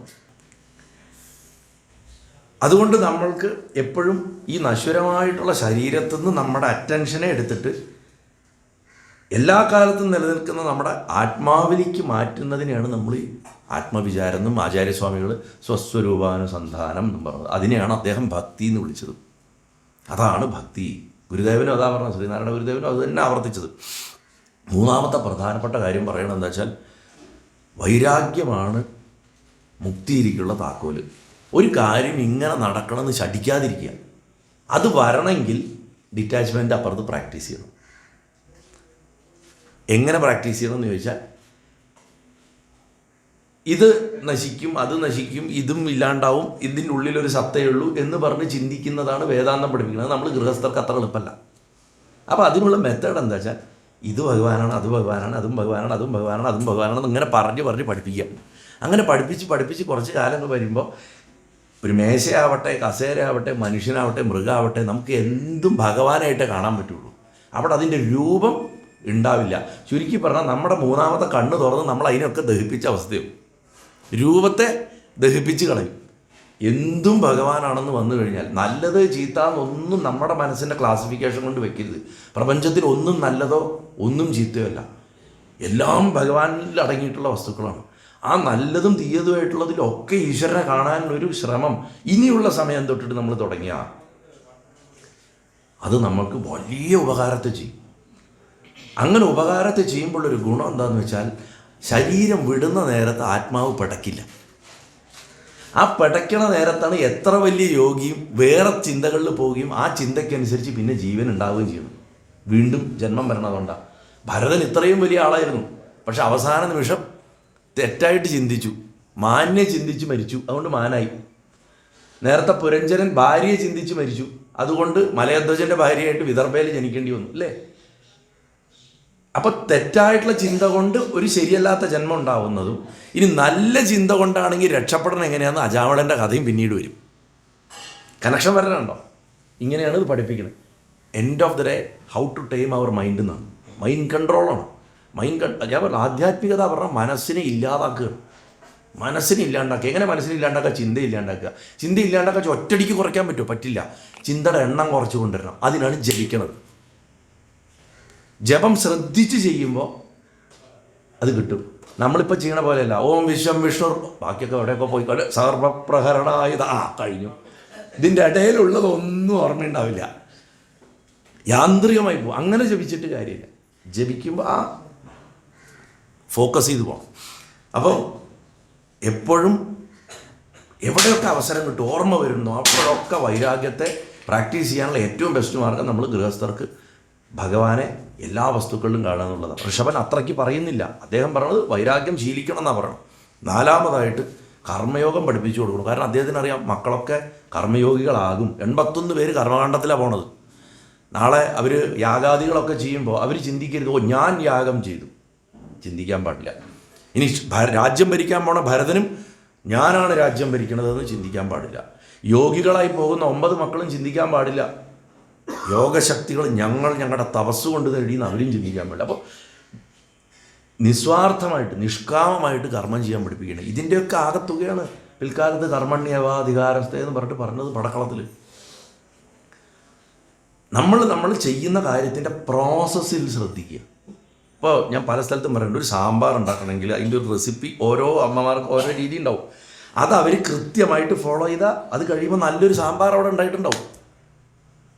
അല്ലാണ്ട് ആദ്യം തന്നെ സാമ്പാർ നന്നാവുമോ എന്ന് ആലോചിച്ചിട്ട് സാമ്പാർ ഉണ്ടാക്കാൻ തുടങ്ങിയാൽ ചിലപ്പോൾ കയ്യിൽ നിന്ന് പോകും അല്ലേ? നമ്മൾ പ്രത്യേകിച്ച് ഈ അതിഥികളൊക്കെ വരുന്ന സമയത്തോ നന്നായാൽ മതിയായിരുന്നു എന്ന് വിചാരിക്കുകൊണ്ടാണ് അന്ന് കുളം. അല്ലാത്ത സമയത്ത് വെറുതെ ആ പ്രോസസ്സ് കൃത്യമായിട്ട് കുറച്ച് ഉപ്പ് അത് കണക്ക് വെച്ച് അത് ഇട്ടിട്ട് പോയി കഴിഞ്ഞാൽ അതവിടെ കറക്റ്റാണ്. അങ്ങനെ ഏത് വലിയ മഹൽക്കാര്യത്തിനെ അപ്രോച്ച് ചെയ്യാവുന്ന ഭഗവാൻ പറഞ്ഞു, അർജുന നീ ജസ്റ്റ് യുദ്ധം ചെയ്യും. എന്താ ചെയ്യേണ്ടത്? ആവനാഴിയിൽ നിന്ന് ഇങ്ങനെ എടുക്കുക, ഇങ്ങനെ വെക്കുക, വലിക്കുക, ഉന്നം നോക്കാൻ പറ്റുക, വീണ്ടും ആവനാഴിയിൽ നിന്ന് എടുക്കുക, ഇത് ചെയ്തുകൊണ്ടിരുന്നാൽ മതി. കുറച്ച് കഴിയുമ്പോൾ ഈ ഇത്രയും അക്ഷോഭണി നശിച്ചോളും. എന്നിട്ടും അർജുനന് തലേ കയറാത്തതുകൊണ്ടാണ് ഇവരുടെയൊക്കെ മരണം ഞാൻ ഓൾറെഡി മുൻകൂട്ടി ചെയ്ത് കഴിഞ്ഞു എന്ന് പറഞ്ഞിട്ട് വിശ്വരൂപത്തി കാണിച്ചു കൊടുത്ത്. എന്നിട്ടും പാവത്തിന് തലേ കയറിയില്ല. കാരണം പ്രശ്നം എന്താണെന്ന് വെച്ചാൽ അർജുനൻ എപ്പോഴും ഭഗവാൻ ഫ്രണ്ടാണ്. ഈ കൂടപ്പറപ്പുകൾ തമ്മിൽ എപ്പോഴും വലിയ വില വയ്ക്കില്ല. ഈ നരനും നാരായണനും ആണല്ലോ. അപ്പം അതിൻ്റെ ഒരു കുഴപ്പമുണ്ട്. എപ്പോഴും ഈ നരൻ എപ്പോഴും ലോകത്തിലേക്ക് ഇറങ്ങി ഓടിക്കൊണ്ടിരിക്കുന്ന ഒരാളാണ്. നാരായണൻ തിരിച്ചു വലിച്ചുകൊണ്ടിരിക്കും. അവരുടെ ബാല്യകാലം തന്നെ അങ്ങനെയാണ്. അതൊന്നും ഇപ്പോൾ നമുക്ക് പറയാൻ സമയമില്ല. പിന്നെ 5ാമത്തെ പ്രധാനത്തെ കാര്യം, നമുക്ക് തോന്നും ഋഷഭൻ അപ്പോൾ പറയുന്നത് എന്താ, ജ്ഞാനമാർഗ്ഗമാണോ? അല്ല, ജ്ഞാനമാർഗം വേണം, പക്ഷെ അതിന് അടിത്തറ ഇടണമെങ്കിൽ ഭക്തി വേണമെന്ന് മക്കൾക്ക് പറഞ്ഞു കൊടുക്കുന്ന ഋഷഭനാണ്. ശരിക്കും ഋഷഭൻ്റെ ചരിത്രം തൊട്ടാണ് ഭക്തിയുടെ ഗാഥ ആരംഭിക്കാൻ പോകുന്നത്. ഭക്തിയുടെ ഗാഥ ആരംഭിക്കുന്നത് ഋഷഭൻ്റെ ചരിത്രം തൊട്ടാണ്. ഋഷഭൻ്റെ ചരിത്രത്തിൽ ജ്ഞാനം ഉണർത്തപ്പെടുകയാണ്. ഏത് വൃന്ദാവനത്തിൽ കിടന്ന് വാർദ്ധക്യത്തിൽ കിടന്ന ജ്ഞാനമാണ് ഉണർത്തപ്പെടുന്നത്. മകനായിട്ടുള്ള ഭരതൻ്റെ ചരിത്രം വരുമ്പോൾ വൈരാഗ്യവും ഉണർത്തപ്പെടും, അവനും യൗവനം കിട്ടും. അങ്ങനെ വരുമ്പോഴേ ഭക്തി പുഷ്ടിപ്പെടുള്ളൂ. അതിന് വേണ്ടിയിട്ട് ജ്ഞാനത്തിനും വൈരാഗ്യത്തിനും ഉണർത്തുന്ന 2 കഥകളുണ്ട്. ഈ ജ്ഞാനം ഉണർത്തിയില്ല വൈരാഗ്യം ഉണർത്തിയില്ലെങ്കിലുള്ള പ്രശ്നം എന്താ വെച്ചാൽ ഭക്തി കിടന്ന് കരഞ്ഞുകൊണ്ടിരിക്കും. തന്നെയല്ലേ ഇന്ന് ഭക്തരെ പേര് ചെയ്യണം. ഗുരുവായൂരപ്പനെ കണ്ട കരയന് ആനന്ദക്കണ്ണീര് വരരുതെന്നല്ല പറഞ്ഞത്. എന്നെ കൊണ്ട് ഒന്നിനും പറ്റണില്ലല്ലോ, എന്നെ കൊണ്ട് സാധിക്കുന്നില്ലല്ലോ, നമ്മളൊക്കെ എന്ത് ചെയ്യാനാ, ലോകം ഇങ്ങനായി പോയി, കഷ്ടം തന്നെ നാരായണ, ഇതും പറഞ്ഞിരിക്കലാണ്. അങ്ങനെയാണ് രാജ്യം നശിച്ചത്. നമ്മളെ വെട്ടാനും കുത്താനും വരണവനെ നോക്കിയിട്ട് അയ്യോ ഭഗവാനെ നമ്മളൊക്കെ ദുർബലരായാലോ. ജ്ഞാനവും വൈരാഗ്യവും ഇല്ലെങ്കിൽ ഈ ഭക്തി കരഞ്ഞുകൊണ്ടിരിക്കുന്നത് മഹാത്മ്യത്തിലെ പറഞ്ഞു വെച്ചിട്ടുണ്ട്. ഇത് അക്ഷരാർത്ഥത്തിൽ നമ്മുടെ കാലഘട്ടത്തിലുണ്ട്. ഇതപ്പോൾ ഗുരുവായൂരപ്പൻ്റെ പൂജ മുടങ്ങി, നമ്മളെന്താ ചെയ്യുക? ചോദിക്കണം, എന്തിന് പൂജ മുടക്കി എന്ന് ചോദിക്കാനുള്ള ധൈര്യം വേണം. അല്ലാണ്ട് ആൾദൈവങ്ങളെ ഉണ്ടാക്കുകയല്ല വേണ്ട. ചോദിക്കണം, ഭഗവാന്റെ അന്നം നിങ്ങൾ എന്തിനു മുടക്കി? പാരമ്പര്യത്തിൽ പറഞ്ഞിട്ടുള്ളതിനെ മുടക്കാനുള്ള പ്രമാണം എന്ത്? എന്ത് ഗ്രന്ഥത്തിൻ്റെ അടിസ്ഥാനത്തിൽ, എന്ത് പ്രമാണത്തിൻ്റെ അടിസ്ഥാനത്തിൽ? ആധുനിക കാലത്തുള്ള കോടതി വിധികളുടെ പേരിലല്ല ഡമ്പ് കാണിക്കേണ്ടത്. നവീകരണം നടത്താതെ ഒരാളും ഈശ്വരൻ്റെ അച്ഛനാവില്ല ഒരു ക്ഷേത്രത്തിലും. നവീകരണം നടത്തണവൻ മാത്രമാണ് ആ ദേവൻ്റെ അച്ഛൻ, അല്ലാണ്ട് സ്ഥാനം കൊണ്ട് അച്ഛനൊന്നും ആവില്ല. അങ്ങനെ അനവധി വിഷയങ്ങളുണ്ട്. ഇതൊന്നും സാധാരണക്കാർക്ക് അറിയുന്നില്ല. ഞാൻ ഈ അടുത്ത കാലത്ത് ഒരു വളരെ പ്രതിഭാധനായിട്ടുള്ള ഉപാസനയിൽ വളരെ മുന്നിൽ നിൽക്കുന്ന ഒരു തന്ത്രിവര്യൻ, എന്നേലും പ്രായം കൊണ്ട് താഴെയാണ്. ഞാൻ അദ്ദേഹത്തിനോട് പറഞ്ഞു, വൈകാണ്ട് സാധാരണക്കാർക്ക് മനസ്സിലാവണം ഒരു ക്ഷേത്രതന്ത്രത്തിന് ഒരു ക്ലാസിൻ്റെ സീരീസ് എടുക്കണം. ജനങ്ങൾക്ക് മനസ്സിലാവണം എന്താ ഈ നടക്കണതിൻ്റെ അകത്ത്. ഇത് ഈശ്വരനെ ഒരു ദന്തഗോപുരത്തിൽ കൊണ്ടേ പ്രതിഷ്ഠിച്ചിട്ട് അങ്ങോട്ട് നിൽക്ക്, ഇങ്ങോട്ട് നിൽക്ക്, മാറി നിൽക്ക് എന്നും പറഞ്ഞിട്ടുള്ള രീതികളിൽ പോകുമ്പോൾ ഏലിയനേഷൻ കൂടുകയുള്ളൂ. എന്തുകൊണ്ടാണ് പ്രത്യേകിച്ച് കേരളത്തിൽ ഏറ്റവും കൂടുതൽ പുതിയ തലമുറ ക്ഷേത്രവുമായിട്ട് ഒരു ബന്ധമില്ലാണ്ടാവാൻ കാരണം എന്ന് വെച്ചാൽ അവിടെയാണ് ഈശ്വരനെ ഏറ്റവും കൂടുതൽ ദന്തഗോപുരത്തിൽ വെച്ച് അടച്ചിട്ടുള്ളത്. എന്തുകൊണ്ടാണ് വിന്ധ്യപർവ്വതത്തിൻ്റെ വടക്ക് നോർത്തിൽ ഇന്നും ധർമ്മം ഇത്ര ശക്തി നിൽക്കണമെന്ന് വെച്ചാൽ ജനങ്ങൾക്ക് ഈശ്വരനോട് അത്ര അടുത്ത് ചെല്ലാൻ പറ്റും, ആത്മബന്ധമുണ്ട്. അതുകൊണ്ട് ഇതിന് ഒരു പാലമിട്ടേ പറ്റൂ. അപ്പോൾ ഇന്നലെ ഞങ്ങൾ ഇവിടെ ഇരുന്ന് സംസാരിക്കുകയായിരുന്നു. ഞാൻ എന്താ പറയുക, തിരുമേനി ഉണ്ടായിരുന്നു. ഞങ്ങളിവിടെ നിന്ന് സംസാരിക്കുന്ന സമയത്ത് ഒരു പ്രധാന വിഷയം വന്നതാണ്. നമ്മുടെ നാട്ടിൽ ഈ ഏലിയനേഷൻ വളരെ അധികമാണ്. അപ്പോൾ ഞാൻ ഒന്ന് പറഞ്ഞു എന്നുള്ളത്. അപ്പോൾ ഈ ഋഷഭനൊക്കെ നമ്മളോട് പറഞ്ഞു കൊടുക്കുന്ന കാര്യം എന്താ വെച്ച് കഴിഞ്ഞാൽ, ഭക്തി എന്ന് പറഞ്ഞാൽ ഈശ്വരനോട് അടുത്തടുത്തത് ഒന്നായി തീരണം നിങ്ങളിൽ എന്നാ പറയണത്. അതിനുപയോഗിക്കുന്ന ഉപാധികളാ ക്ഷേത്രങ്ങൾ. അവിടെ നമ്മളെ പക്ഷെ മാറ്റി കൊണ്ട് നിർത്തുകയല്ലേ. അപ്പോൾ ഭക്തിയുടെ ശക്തി എന്താണെന്നുള്ളത് അറിയണമെങ്കിൽ അത് നമ്മൾ പ്രവർത്തി കൊണ്ടുവരുമ്പോഴേ അറിയുള്ളൂ. ഭക്തിയുടെ ശക്തിയെക്കുറിച്ചാണ് ഋഷഭം പറയണത്. അത് കഴിഞ്ഞിട്ട് പറയണു, ഈ ലോകത്തിൻ്റെ നശ്വരത എന്താണ്? ഇത് നശിച്ചു പോകും, വളരെ പെട്ടെന്ന് തന്നെ നശിച്ചു പോകും. ഈ മെറ്റീരിയൽ വേൾഡും അതിൽ കിട്ടുന്ന സുഖങ്ങളാണെങ്കിലും ദുഃഖങ്ങളാണെങ്കിലും, സാധാരണ എല്ലാവരും പറയും സുഖങ്ങളൊക്കെ വേഗം പോകുന്ന പറയുക, ദുഃഖവും പോവും. ഈ ദുഃഖവും പെർമനൻ്റ് ഒന്നുമല്ല. പറയുമ്പോൾ രണ്ടും പറയണം. ദുഃഖം പോയാൽ സുഖം വരും, സുഖം പോയാൽ ദുഃഖം വരും. സുഖത്തിന് വേണ്ടി നമ്മളൊരു കാര്യം ചെയ്താൽ അതിൽ നിന്ന് 10 ദുഃഖം ഉണ്ടാവും. ആ ദുഃഖം മാറ്റാൻ വേണ്ടിയിട്ട് നമ്മൾ എടുക്കുന്ന എഫർട്ടുകൾ ഏതോ ഒന്ന് സുഖത്തിനെ തരും, വേറെ 9 ദുഃഖത്തിനെ തരും. ഇതിങ്ങനെ പോയിക്കൊണ്ടിരിക്കും. പിന്നെ 7ാമത്തെ, ഇതിനൊക്കെ സുഖവും ദുഃഖവും എവിടെ ഇരിക്കണമെന്ന് വെച്ചാൽ അത് ഭിക്ഷുഗീതയിലും വരും. ഇനി ഇതൊക്കെ മനസ്സിലായിരിക്കണം. നമ്മുടെ മനസ്സാണ് ഒരു കാര്യത്തിനെ സുഖമായോ ദുഃഖമായിട്ടോ എടുക്കണം. ഞാൻ എപ്പോഴും പറയാറില്ലേ, കഴിഞ്ഞ ദിവസവും പറഞ്ഞിരുന്നു, നമ്മുടെ അകത്തുള്ള തൃപ്തി അതെന്താണെന്നുള്ള അനുസരിച്ചിട്ട് നമ്മുടെ സമ്പത്തിൻ്റെ അളവ് പോലെ. ഒരുത്തിന് കിടന്നുറങ്ങാനൊരു പായ, ഉടുക്കാനൊരു മുണ്ട്, അവൻ തൃപ്തനാണെങ്കിൽ അവൻ ലോകത്തിലെ ഏറ്റവും സമ്പന്നനാണ്. ഒരുത്തിന് എല്ലാ സുഖസൗകര്യങ്ങളും ഉണ്ട് എന്നിട്ടും തൃപ്തിയില്ലെങ്കിൽ അവൻ ദരിദ്രനാണ്. അപ്പം ദാരിദ്ര്യവും സമ്പത്തും എന്ന് പറയുന്നത് മനസ്സിൻ്റെ തൃപ്തിയെ ആശ്രയിച്ചിരിക്കുന്നു. അവധൂതനെ സംബന്ധിച്ചിടത്തോളം അവൻ ബ്രഹ്മത്തിലിരിക്കുന്ന കാരണം അവൻ പ്രപഞ്ചത്തിലെ ഏറ്റവും സമ്പന്നനായിട്ടുള്ള ആളാണ്, അല്ലേ?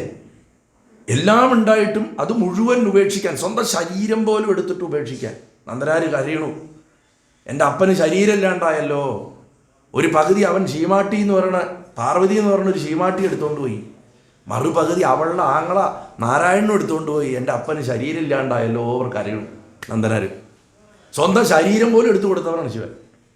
പ്രപഞ്ചം മുഴുവൻ സ്വത്ത് ആത്മാവാണ്, പരമാത്മാവാണ്. ശിവൻ്റെ കഥയെന്ന് നമ്മൾ പഠിക്കുന്നതാണ്. അത് മെറ്റീരിയൽ വേൾഡിൻ്റെ എന്തും ഇന്ന് വരും നാളെ പോകും. അതിനെ എങ്ങനെ എത്ര എളുപ്പത്തിൽ ത്യജിക്കാം എന്ന് പഠിക്കണം. അതുകൊണ്ടാണ് ശിവനെ ത്യാഗരാജൻ എന്ന് വിളിക്കുന്നത്, ത്യാഗത്തിൻ്റെ രാജൻ. ശ്രീരാമകൃഷ്ണദേവൻ്റെ അടുത്ത് ഗീതയുടെ സന്ദേശം ഒരു വാക്കി പറഞ്ഞു തരാൻ പറ്റുമോ എന്ന് ആരോ ചോദിച്ചു. അത്രേ ഞാൻ മുമ്പ് എവിടെ പറഞ്ഞിട്ടുണ്ട്. ഗീത തിരിച്ചിട്ടാൽ മതി. ത്യാഗി ത്യാഗി ത്യാഗി എന്ന് കിട്ടും. ഗീതയെ തിരിച്ചിടുക, തിരിച്ചിട്ടാൽ ത്യാഗി ത്യാഗി എന്ന് കിട്ടുന്നു. ത്യാഗമാണ്. കൊടുത്തുകൊണ്ടിരിക്കുക പ്രപഞ്ചത്തിൽ കൊടുത്തുകൊണ്ടിരിക്കുക. അതല്ല ഈവൻ വെൽത്ത് ക്രിയേഷൻസിൻ്റെ എന്താ പറയുക മോഡേൺ തിയറികളിൽ പോലും പറയുമല്ലോ, the more you earn the more you give, the more you give the more you earn. ഇത് അങ്ങോട്ടും ഇങ്ങോട്ടും പരസ്പര പൂരമാണ്. കൊടുത്തുകൊണ്ടിരിക്കുക, തിരിച്ചു വരും, തിരിച്ചു വന്ന കൊടുത്തുകൊണ്ടിരിക്കുക. ഇതിങ്ങനെ കൊടുക്കൽ വാങ്ങൽ. മഹാലക്ഷ്മി അങ്ങനെ ഹാൻഡിൽ ചെയ്യാൻ പറ്റുള്ളൂ. ഇല്ലെങ്കിൽ അവൾ ഇരുന്ന് കഴിഞ്ഞാൽ അവൾ ഇറങ്ങിപ്പോകും. അതുകൊണ്ട് അവൾ ഇറങ്ങിപ്പോണതിന് മുമ്പ് അവളെ കൊടുത്തേക്കണം. അപ്പോൾ അവൾ വീണ്ടും കയറി വരും.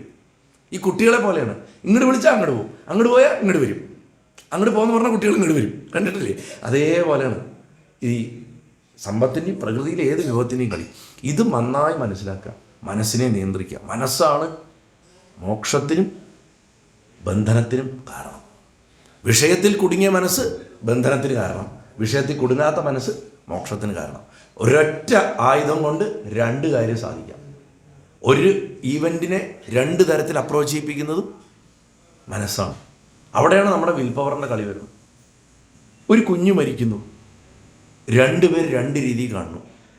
ഭാര്യ പറയണു എൻ്റെ കുട്ടി പോയി, ഇനി ദൈവമില്ല എന്ന് പറഞ്ഞ് ശപിക്കുന്നു. ഭർത്താവ് പറയണു എൻ്റെ പ്രാരബ്ധകർമ്മം അതോടെ തീർന്നല്ലോ, നീ എൻ്റെ മനസ്സിൽ കളിക്കുമ്പോൾ എനിക്ക് വേറെ മക്കളുടെ ആവശ്യമുണ്ടോ? പൂന്താനത്തിൻ്റെ കഥയാണ്. ഒരേ ഇവൻ്റാ, ഒരൊറ്റ സംഭവമാണ്, രണ്ടുപേരുടെ കാഴ്ചപ്പാടാണ് അല്ലേ? അപ്പം മനസ്സിൻ്റെ നിയന്ത്രണം കൊണ്ടാണ് നമ്മൾ പൂർവ്വത്തിൻ്റെ ഫലമായിട്ട് പുണ്യവും പാപവും ഒക്കെ അനുഭവിക്കും. ദുഷ്കർമ്മങ്ങൾ ചെയ്തതിൻ്റെ ഫലമായിട്ട് ദുരിതം അനുഭവിക്കും, നല്ലത് ചെയ്തതിൻ്റെ ഫലമായിട്ട് സൽക്കർമ്മം നല്ലതും അനുഭവിക്കും. അതിനോട് നമ്മൾ എങ്ങനെ എടുക്കണമെന്നുള്ളത് പക്ഷെ നമ്മുടെ കയ്യിലാണ്. വരാനുള്ളത് വഴി തങ്ങില്ല, അത് വരും. ഭജനയും പ്രാർത്ഥനയും കൊണ്ട് കണ്ണിൽ തൊട്ടാലും പുരുകത്തിൽ തട്ടി പോവുകയും ചെയ്യും. എന്തെങ്കിലും സംഭവിക്കും, സംഭവിക്കാതിരിക്കില്ല. പക്ഷേ അതിനെ എങ്ങനെ അതിനോട് പെരുമാറണം എന്നുള്ളതാണ് പിന്നീടുള്ള നമ്മുടെ കർമ്മത്തിനെ ബാധിക്കുന്നത്. ഇപ്പം ലോട്ടറി കിട്ടി, നമുക്ക് വേണ്ടി മതി പറഞ്ഞ അഹങ്കാരം കാണിച്ച് അത്രയും കാലം സഹായിച്ച ആൾക്കാരെയൊക്കെ തിരിഞ്ഞു നോക്കണ്ട, പുല്ലേ എന്നൊക്കെ പറഞ്ഞ് നടക്കാം. അത് നമ്മുടെ കയ്യിലാണ്. അതിൻ്റെ ഫലമായിട്ട് നമ്മൾ പിന്നെ അനുഭവിക്കും. ഒരു വലിയ ദുരന്തം വന്നു, ആ ദുരന്തത്തിനെ നമുക്ക് മനസ്സിലേക്ക് ആഴത്തിലിറക്കി അയ്യോ എൻ്റെ ജീവിതം തകർന്നു എന്നും പറഞ്ഞിട്ടും ഇരിക്കാം. അല്ല അതിന്ന് ഞാൻ എണീച്ച് വരുമെന്ന് പറഞ്ഞിട്ട് എണീച്ചും വരാം. വേണമെങ്കിൽ കരയണ്ടെന്ന് ഞാൻ പറഞ്ഞു, 2 ദിവസം കരയാം, 3 ദിവസം കരയാം മാക്സിമം. കരയണം, കരച്ചിൽ തീരണം. ഇപ്പം നമ്മൾ ചിലപ്പോൾ വെറുതെ ഇരിക്കുന്ന സമയത്ത് ചില ഏങ്ങല് വരും. നമുക്ക് ചില ആൾക്കാർക്ക് ഉണ്ടാവും വെറുതെ ഒരു കാര്യമില്ലാണ്ട് ഏങ്ങല് വരും. അതെന്താ വെച്ചാൽ പണ്ട് നമ്മളൊരു ബലൂൺ ചോദിച്ചപ്പോഴോ ഒരു വള ചോദിച്ചപ്പോഴോ ഒറ്റ നമ്മുടെ അമ്മയോ അച്ഛനോ നമ്മളെ അവിടെ വലിച്ചുകൊണ്ട് പോയിട്ടുണ്ടാവും. കരഞ്ഞു തുടങ്ങിയിട്ടുണ്ടാവും നമ്മൾ. അപ്പോൾ വേറെ എന്തെങ്കിലും കാണിച്ചിട്ട് ശ്രദ്ധ മാറ്റിയിട്ടുണ്ടാവും. അപ്പോൾ ഒരു കരച്ചിൽ തുടങ്ങിയിട്ട് ബാക്കി കിടക്കുന്നുണ്ട്. ഇത് മുതിരുമ്പോൾ ഒരാവശ്യമില്ലാത്തൊരു സ്ഥലത്ത് വന്നത് പൊട്ടും.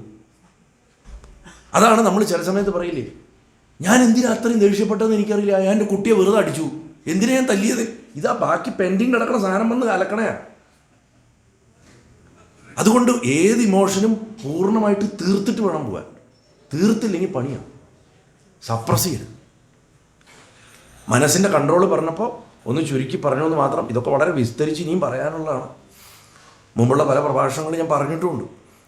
പിന്നെ നമ്മളെപ്പോഴും ദ്വന്ദ്വങ്ങളെ കാണുമ്പോൾ തണുപ്പ് ചൂട്, ദുഃഖം സുഖം, നല്ലത് തീയത്, കറുത്തവൻ വെളുത്തത്, എന്തും ആവട്ടെ, സമ്പന്നം ദരിദ്രൻ, എന്തിനെ നമ്മൾ ഫേസ് ചെയ്യുമ്പോഴും അതിനെ കൃത്യമായിട്ട് മനസ്സിലാക്കി അഥവാ സഹിക്കാനുള്ള ഒരു ശേഷി ഡെവലപ്പ് ചെയ്തെടുക്കണം.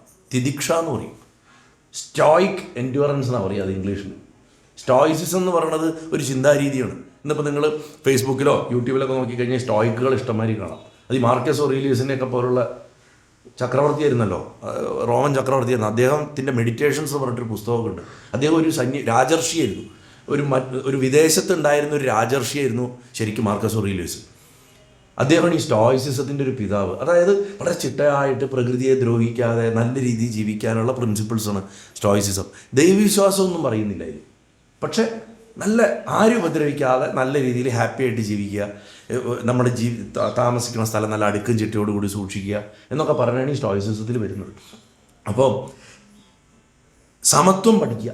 പ്ലഷറിലും പെയിനിലും സമത്വം ഉണ്ടാവുക, സക്സസ്സിലും ഫെയിലിയറിലും സമത്വം ഉണ്ടാവുക. എന്തിനെയും ഒരേമാതിരി എടുക്കാൻ പഠിക്കുക. ഇങ്ങനെ ഒരു കാഴ്ചപ്പാട് ഡെവലപ്പ് ചെയ്തെടുക്കുക. സമ്യക്കായ ദർശനം ഡെവലപ്പ് ചെയ്തെടുക്കുക. സുദർശനം, ഇതാണ് സുദർശനം. ഈ സമ്യക്കായ ദർശനം പഠിപ്പിക്കുന്നതാണ് സുദർശനം. അങ്ങനെ പഠിച്ചു വരുമ്പോഴുള്ള ഗുണം എന്താണെന്ന് വെച്ച് കഴിഞ്ഞാൽ ജീവിതത്തിലെ എന്ത് പ്രതിസന്ധി വന്നാലും, ഇനി നമ്മൾ മതിമറക്കണമാതിരി സന്തോഷം ഉണ്ടാക്കണ വിഷയങ്ങൾ വന്നാലും നമ്മൾ ഒരേപോലെ എടുക്കും. എപ്പോഴും പ്രതിസന്ധിക്ക് മാത്രമല്ല മനസ്സിൻ്റെ സ്ഥിരത ആവശ്യം. ഈ ഒരുപാട് ഭാഗ്യങ്ങൾ വന്നാലും കയ്യിൽ നിന്ന് പോകും. കിക്കായിട്ട് ചില മറ്റേ ഇന്നസെൻ്റ് ലോട്ടറി അടിക്കുന്ന സീനില്ലേ, അതുപോലെ ഉണ്ടാവും. അമിതമായിട്ട് വന്നു കഴിഞ്ഞാൽ അടുത്ത സെക്കൻഡ് അത് ഇല്ല എന്നറിയുമ്പോൾ എന്താ സംഭവിക്കുക. ശരിക്കും കിലുക്കത്തിൽ ആ സീൻ എന്ന് പറഞ്ഞു കഴിഞ്ഞാൽ മനുഷ്യാവസ്ഥയുടെ ഏറ്റവും ബെസ്റ്റ് എക്സാമ്പിളുകളിൽ ഒന്നാണത്. മനസ്സിലായില്ലേ? മാത്രമല്ല, ഏത് വളർച്ചയുടെ സാധ്യതകൾ എവിടെയൊക്കെ കാണാൻ പറ്റുമെന്ന് നമ്മളെ പഠിപ്പിക്കും. നമ്മൾ വളർച്ചയുടെ സാധ്യത കംഫർട്ടുള്ള ഏരിയയിൽ മാത്രം തേടണവരാ. സുഖകരമായിട്ടുള്ള സാധ്യത എനിക്ക് അതെടുക്കാം എന്ന് പറഞ്ഞിട്ടാണ്. ഈ തിദിക്ഷ അഭ്യസിച്ചാലുള്ള ഗുണം എന്താ വെച്ചാൽ, അപകടകരമായിട്ടുള്ള സാഹചര്യങ്ങളിലും ദുഃഖകരമായിട്ടുള്ള സാഹചര്യങ്ങളിൽ പോലും വളർച്ചയുടെ ഒരു സാധ്യത അവിടെ കണ്ടെത്താൻ സാധിക്കും. നോക്കൂ, വേൾഡ് വാറിൻ്റെ ക്ഷാമകാലത്ത് ജനങ്ങൾക്ക് ധാന്യങ്ങൾ എത്തിച്ചു കൊടുക്കുക എന്നുള്ള സാഹചര്യങ്ങളിൽ നിന്നാണ് ബോംബെ പോലുള്ളൊരു തുറമുഖ നഗരം വളർന്നത്. ആ സാധ്യത കണ്ടെത്തിയതുകൊണ്ട് അല്ലേ? ഇന്നിപ്പോൾ എളുപ്പത്തിൽ രാവിലെ ഉണ്ടാക്കി പോകുന്നില്ല ഉപ്പുമാവ്. എങ്ങനെയാണ് ഉപ്പുമാവ് ഉണ്ടായെന്നറിയോ? ഉപ്പുമാവിൻ്റെ ചരിത്രം അറിയോ? റവ എങ്ങനെ ഉണ്ടായെന്നറിയോ? മൈദ എങ്ങനെ ഉണ്ടായതെന്നറിയോ? അത് പറഞ്ഞുതരാം. ഇത് പറഞ്ഞു തന്നാൽ ഇതൊക്കെ മനസ്സിലാവുള്ളൂ. സിമ്പിളായിട്ട് പറഞ്ഞുതരാം. നമ്മുടെ തമിഴ്നാട്ടിൽ പ്രത്യേകിച്ച് ഏറ്റവും കൂടുതൽ ആൾക്കാർ കഴിക്കുന്ന ഒരു ഭക്ഷണമാണ് പൊങ്കൽ. പരിപ്പും ചോറും ചേർത്ത് ഉണ്ടാക്കുന്ന പൊങ്കൽ. സെക്കൻഡ് വേൾഡ് വാറിൻ്റെ സമയത്ത് ചോറിന് അരിക്ക് ഭയങ്കര ക്ഷാമം വന്നു. അപ്പോൾ അമേരിക്കയിൽ നിന്ന് കൊണ്ടു തട്ടണ ഫൈബർ മാറ്റിയിട്ടുള്ള ഗോതമ്പിൻ്റെ 2 വെറൈറ്റികളാണ് റവയും മൈദയും. ഈ റവ കൊണ്ട് പൊങ്കൽ പോലെ ഒരാൾ ഉണ്ടാക്കി നോക്കിയതാണ്. അങ്ങനെയാണ് ഉപ്പുമാവ് കണ്ടുപിടിക്കപ്പെട്ടത്. പിന്നെ അതിൻ്റെ പരീക്ഷണങ്ങളിൽ കൂടെയാണ് പല സംഭവങ്ങളുടെ. അപ്പോൾ ഒരു കുറവ് വേറൊരു സാധ്യതയും, മനസ്സിലായില്ലേ? അതേപോലെ തന്നെ ഒരു സമൃദ്ധി ഒരു കുറവ് നികത്താനും ഉപയോഗിക്കാം. ഇപ്പം പാലില്ല ചായക്ക്, മിൽക്ക് മെയ്ഡ് എടുത്തിട്ട് കുറച്ച് കലക്കിയാൽ മതി. പായസം മാതിരി ഉണ്ടാവും ചായ എന്നേ ഉള്ളൂ, വേറെ പ്രശ്നമൊന്നുമില്ല. അപ്പോൾ ഒരു എക്സാമ്പിൾ പറഞ്ഞാണ്. പിന്നെ 9ാമത്തെ അതുകൊണ്ട് എന്ത് പ്രതിസന്ധിയും നമുക്ക് മറികടക്കാൻ സാധ്യതകൾ കണ്ടെത്താൻ സാധിക്കും തിദിക്ഷ പ്രാക്ടീസ് ചെയ്ത് കഴിയുക. ഉള്ളത് കൊണ്ട് ഓണം പോലെ എന്ന് പറയില്ലേ നമ്മുടെ നാട്ടിൽ, അതന്നെ. 9ാമത്തെ പ്രധാനപ്പെട്ട പാഠം എന്ന് പറയുന്നത് ഗുരുവിൻ്റെ മഹിമയും സത്സംഗത്തിൻ്റെ മഹിമ. നമ്മുടെ സംശയ നിവാരണങ്ങൾക്കും നമ്മുടെ മാർഗനിർദ്ദേശങ്ങൾക്കും ഒരാളുണ്ടാവുക. ഇനി ആരെയും കിട്ടിയില്ലെങ്കിലും ഭഗവാനെ ഗുരുവായിട്ട് സ്വീകരിക്കുക. 2, ഈ മാർഗത്തിൽ ചരിക്കുന്ന വ്യക്തികളുമായിട്ട് ബന്ധം പുലർത്തുക. മനസ്സിനെ മാറ്റാനുള്ള ഏറ്റവും ബെസ്റ്റ് മാർഗം സത്സംഗം. കാരണം മനസ്സ് മറ്റു മനസ്സുകളെ ഇൻഫ്ലുവൻസ് ചെയ്യും വളരെ എളുപ്പത്തിൽ. അതുകൊണ്ടാണ് ഒരു പുസ്തകം വായിക്കണേക്കാട്ടിലും ചിലപ്പോൾ വെറുതെ ഇരുന്ന് സംസാരിച്ചാൽ മനസ്സിൻ്റെ സുഖം കിട്ടുന്നത്. നേരെ മറിച്ച് ഒരു മോശം കൂട്ടുകെട്ടി പോയാൽ അതിനനുസരിച്ചിട്ടാവും, അല്ലേ? നമ്മൾ ഈ കാലചക്രഗതി എന്നൊക്കെ, കാലചക്ര സിസ്റ്റം ഉണ്ട് അസ്ട്രോളജിയിൽ.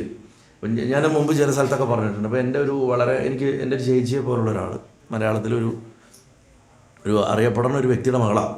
അവർ വിവാഹമോചനമൊക്കെ കഴിഞ്ഞ് അവർ 2ാമതൊരു വിവാഹത്തിന് ശ്രമിച്ചുകൊണ്ടിരിക്കുന്ന ഒരു കാലത്ത് അവർക്ക് എന്ത് ചെയ്ത് കഴിഞ്ഞാൽ പ്രപ്പോസൽസ് ശരിയാവില്ല. അവരെൻ്റെ പ്രൊഡ്യൂസർ വരുന്നു. അപ്പോൾ ഞാൻ ചേച്ചിയോട് പറഞ്ഞു, ചേച്ചിയുടെ കൂട്ടുകാരെ നോക്കൂ. ചേച്ചിക്ക് 10 കൂട്ടുകാരുണ്ടെങ്കിൽ 9 കൂട്ടുകാരും ഡൈവോഴ്സായ ആൾക്കാരാണ്. പിന്നെ എങ്ങനെ ചേച്ചിയുടെ കല്യാണം നടക്കുക ചോദിച്ചു.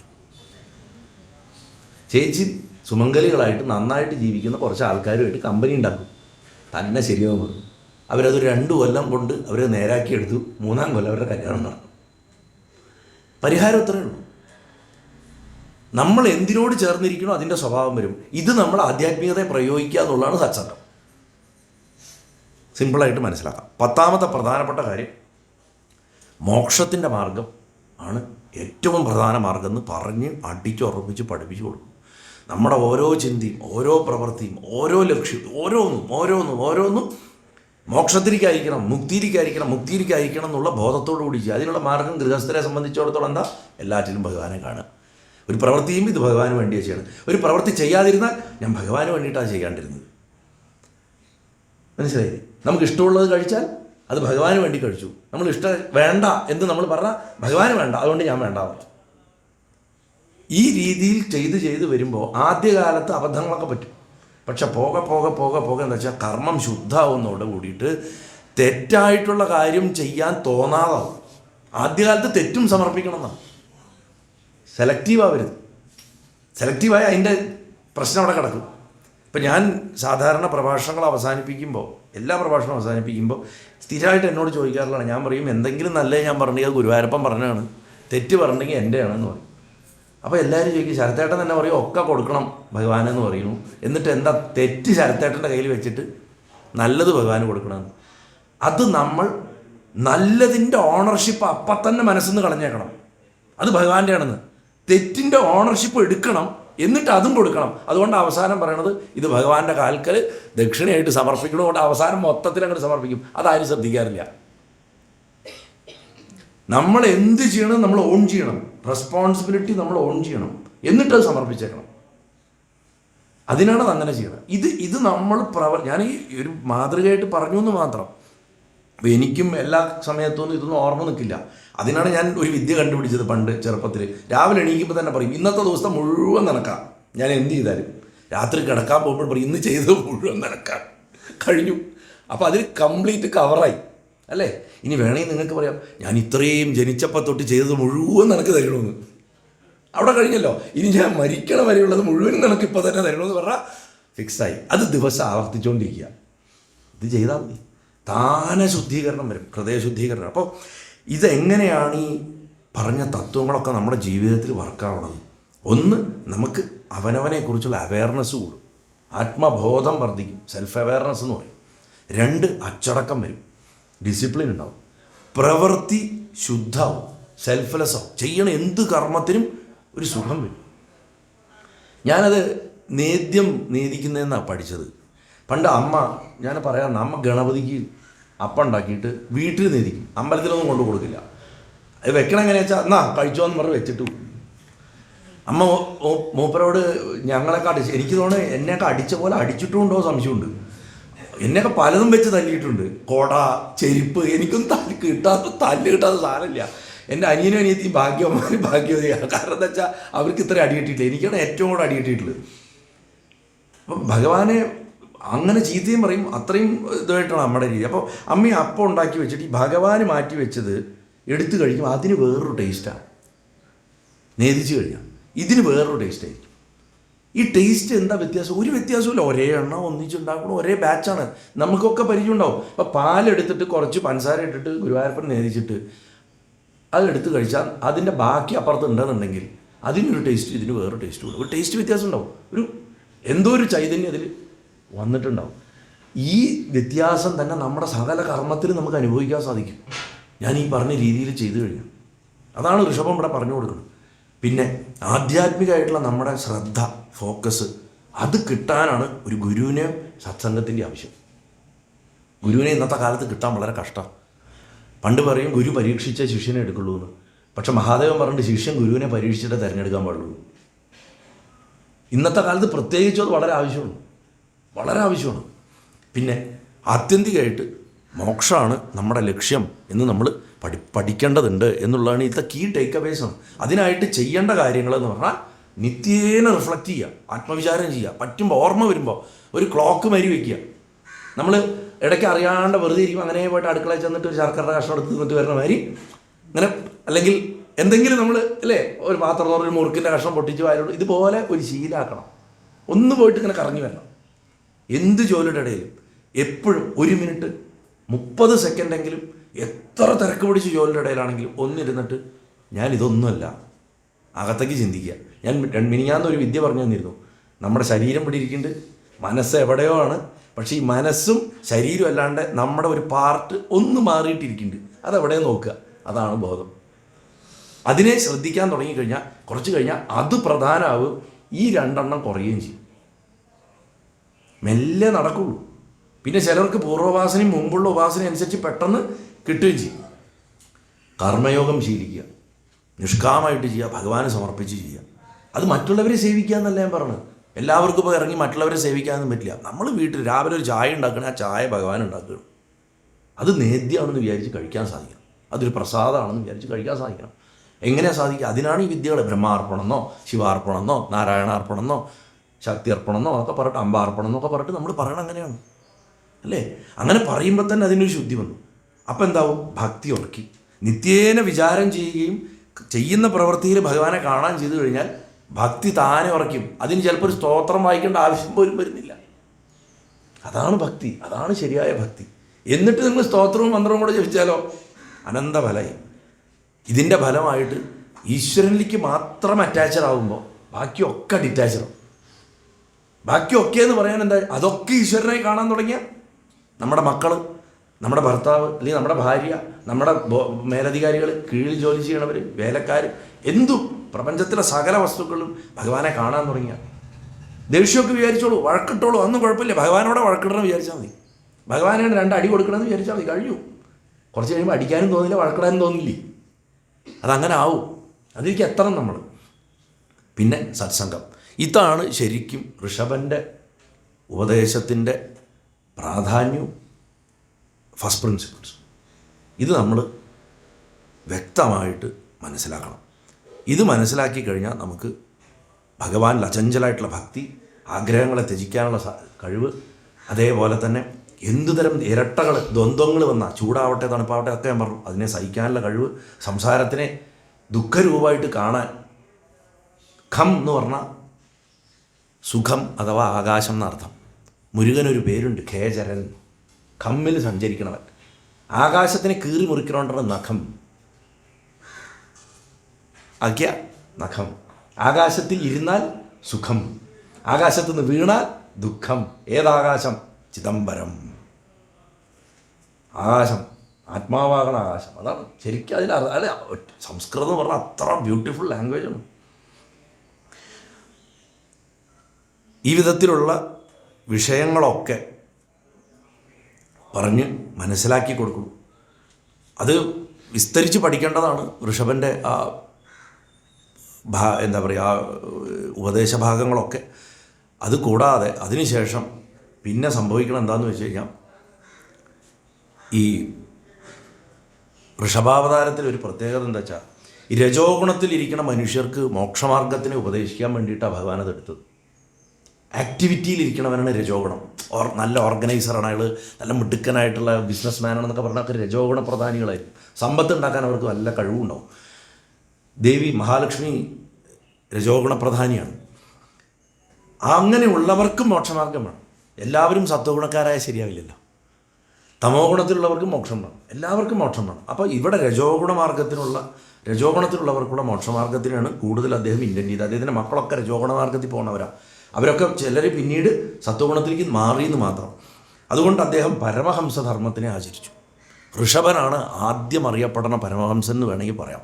ഭഗവാന്റെ പരമഹംസാവതാരമാണ് ശരിക്കും ഋഷഭാവതാരം. നോക്കൂ, ഭാഗവതം പറഞ്ഞു തരണത് ഒരു പരമഹംസനല്ലേ. പരമഹംസന്മാരാൽ പരമഹംസനാവാൻ വേണ്ടി പറയപ്പെട്ടതാണ് അത്ര ഭാഗവതം. നമുക്കൊക്കെ പരമഹംസനാവാനുള്ള അവകാശമുണ്ട്. ആ അവകാശത്തിനായിട്ടാണ് ഭാഗവതം പറഞ്ഞു കൊടുക്കപ്പെട്ടത്. അതിൽ ഋഷഭൻ്റെ കഥ വരുന്നു. അങ്ങനെയുള്ള ഋഷഭൻ രാജ്യത്തെ ഉപദേശമൊക്കെ കൊടുത്തതിന് ശേഷം മൂത്തപുത്രനായിട്ടുള്ള ഭരതനെ രാജ്യാഭിഷേകം കഴിപ്പിച്ചിട്ട് ദിഗംബരനായിട്ട്, ദിക്കുകളെ വസ്ത്രമാക്കിയിട്ട്, നഗ്നനായിട്ട് അങ്ങോട്ട് ഇറങ്ങിപ്പോയി. ഭക്തി ജ്ഞാന വൈരാഗ്യങ്ങളെ ഉപാസിച്ചുകൊണ്ട് ശരീരമില്ലാതെ ഒരു ഒട്ടലും അദ്ദേഹത്തിനില്ല. അതായത് ഇനി കളയാൻ ശരീരം മാത്രമേ ഉള്ളൂ എന്നുള്ള അവസ്ഥ. മനസ്സൊക്കെ ബാക്കിയെല്ലാം കളഞ്ഞു. ശരീരത്തിനോട് അദ്ദേഹത്തിന് മനസ്സിൽ ബന്ധമില്ല. പക്ഷെ ഇനി അദ്ദേഹത്തിന് പോകാനുള്ളത് ദേഹം മാത്രമാണെന്നുള്ള അവസ്ഥയിൽ എത്തിച്ചു.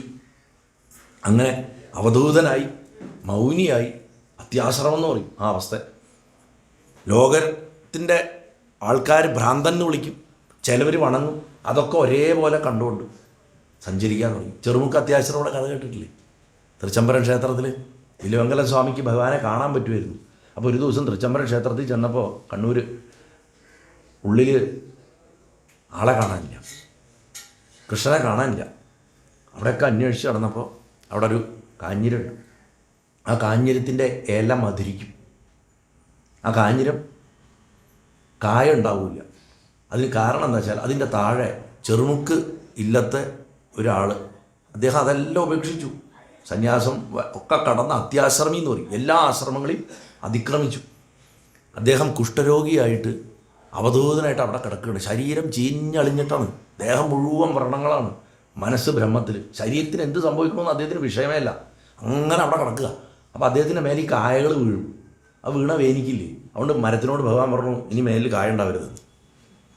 ഇന്നും കായ ആ അത്യാശ്രമിയെ മടിയിൽ കടത്തിയിട്ട് കൃഷ്ണൻ ഇരിക്കണമുണ്ട്. വില്ലുമംഗലം ഇങ്ങനെ കറങ്ങി വന്നപ്പോൾ മൂപ്പര് ഒരു ഇല എടുത്തിട്ട് ഓരോ പുഴുവിനും ഇങ്ങനെ എടുത്ത് കളയുക. ഭഗവാൻ ഇങ്ങനെ കളഞ്ഞുകൊണ്ടിരിക്കുക, വളരെ ശ്രദ്ധയോട് കൂടിയിട്ട്, വേദനിക്കാണ്ട്. അത്യാശ്രമിക്ക് ഭഗവാന്റെ മടിയിലാണ് കിടക്കണമെന്ന് പോലും അറിയില്ല. ഭഗവാനെ കണ്ടാലും വിഷയമല്ല, തുല്യമാണ് അപ്പോഴും. അതാണ് ബ്രഹ്മനിഷ്ഠ. ഭഗവാനെ ഭഗവാൻ എന്ന് പറഞ്ഞിട്ട് അതൊന്നുമില്ല.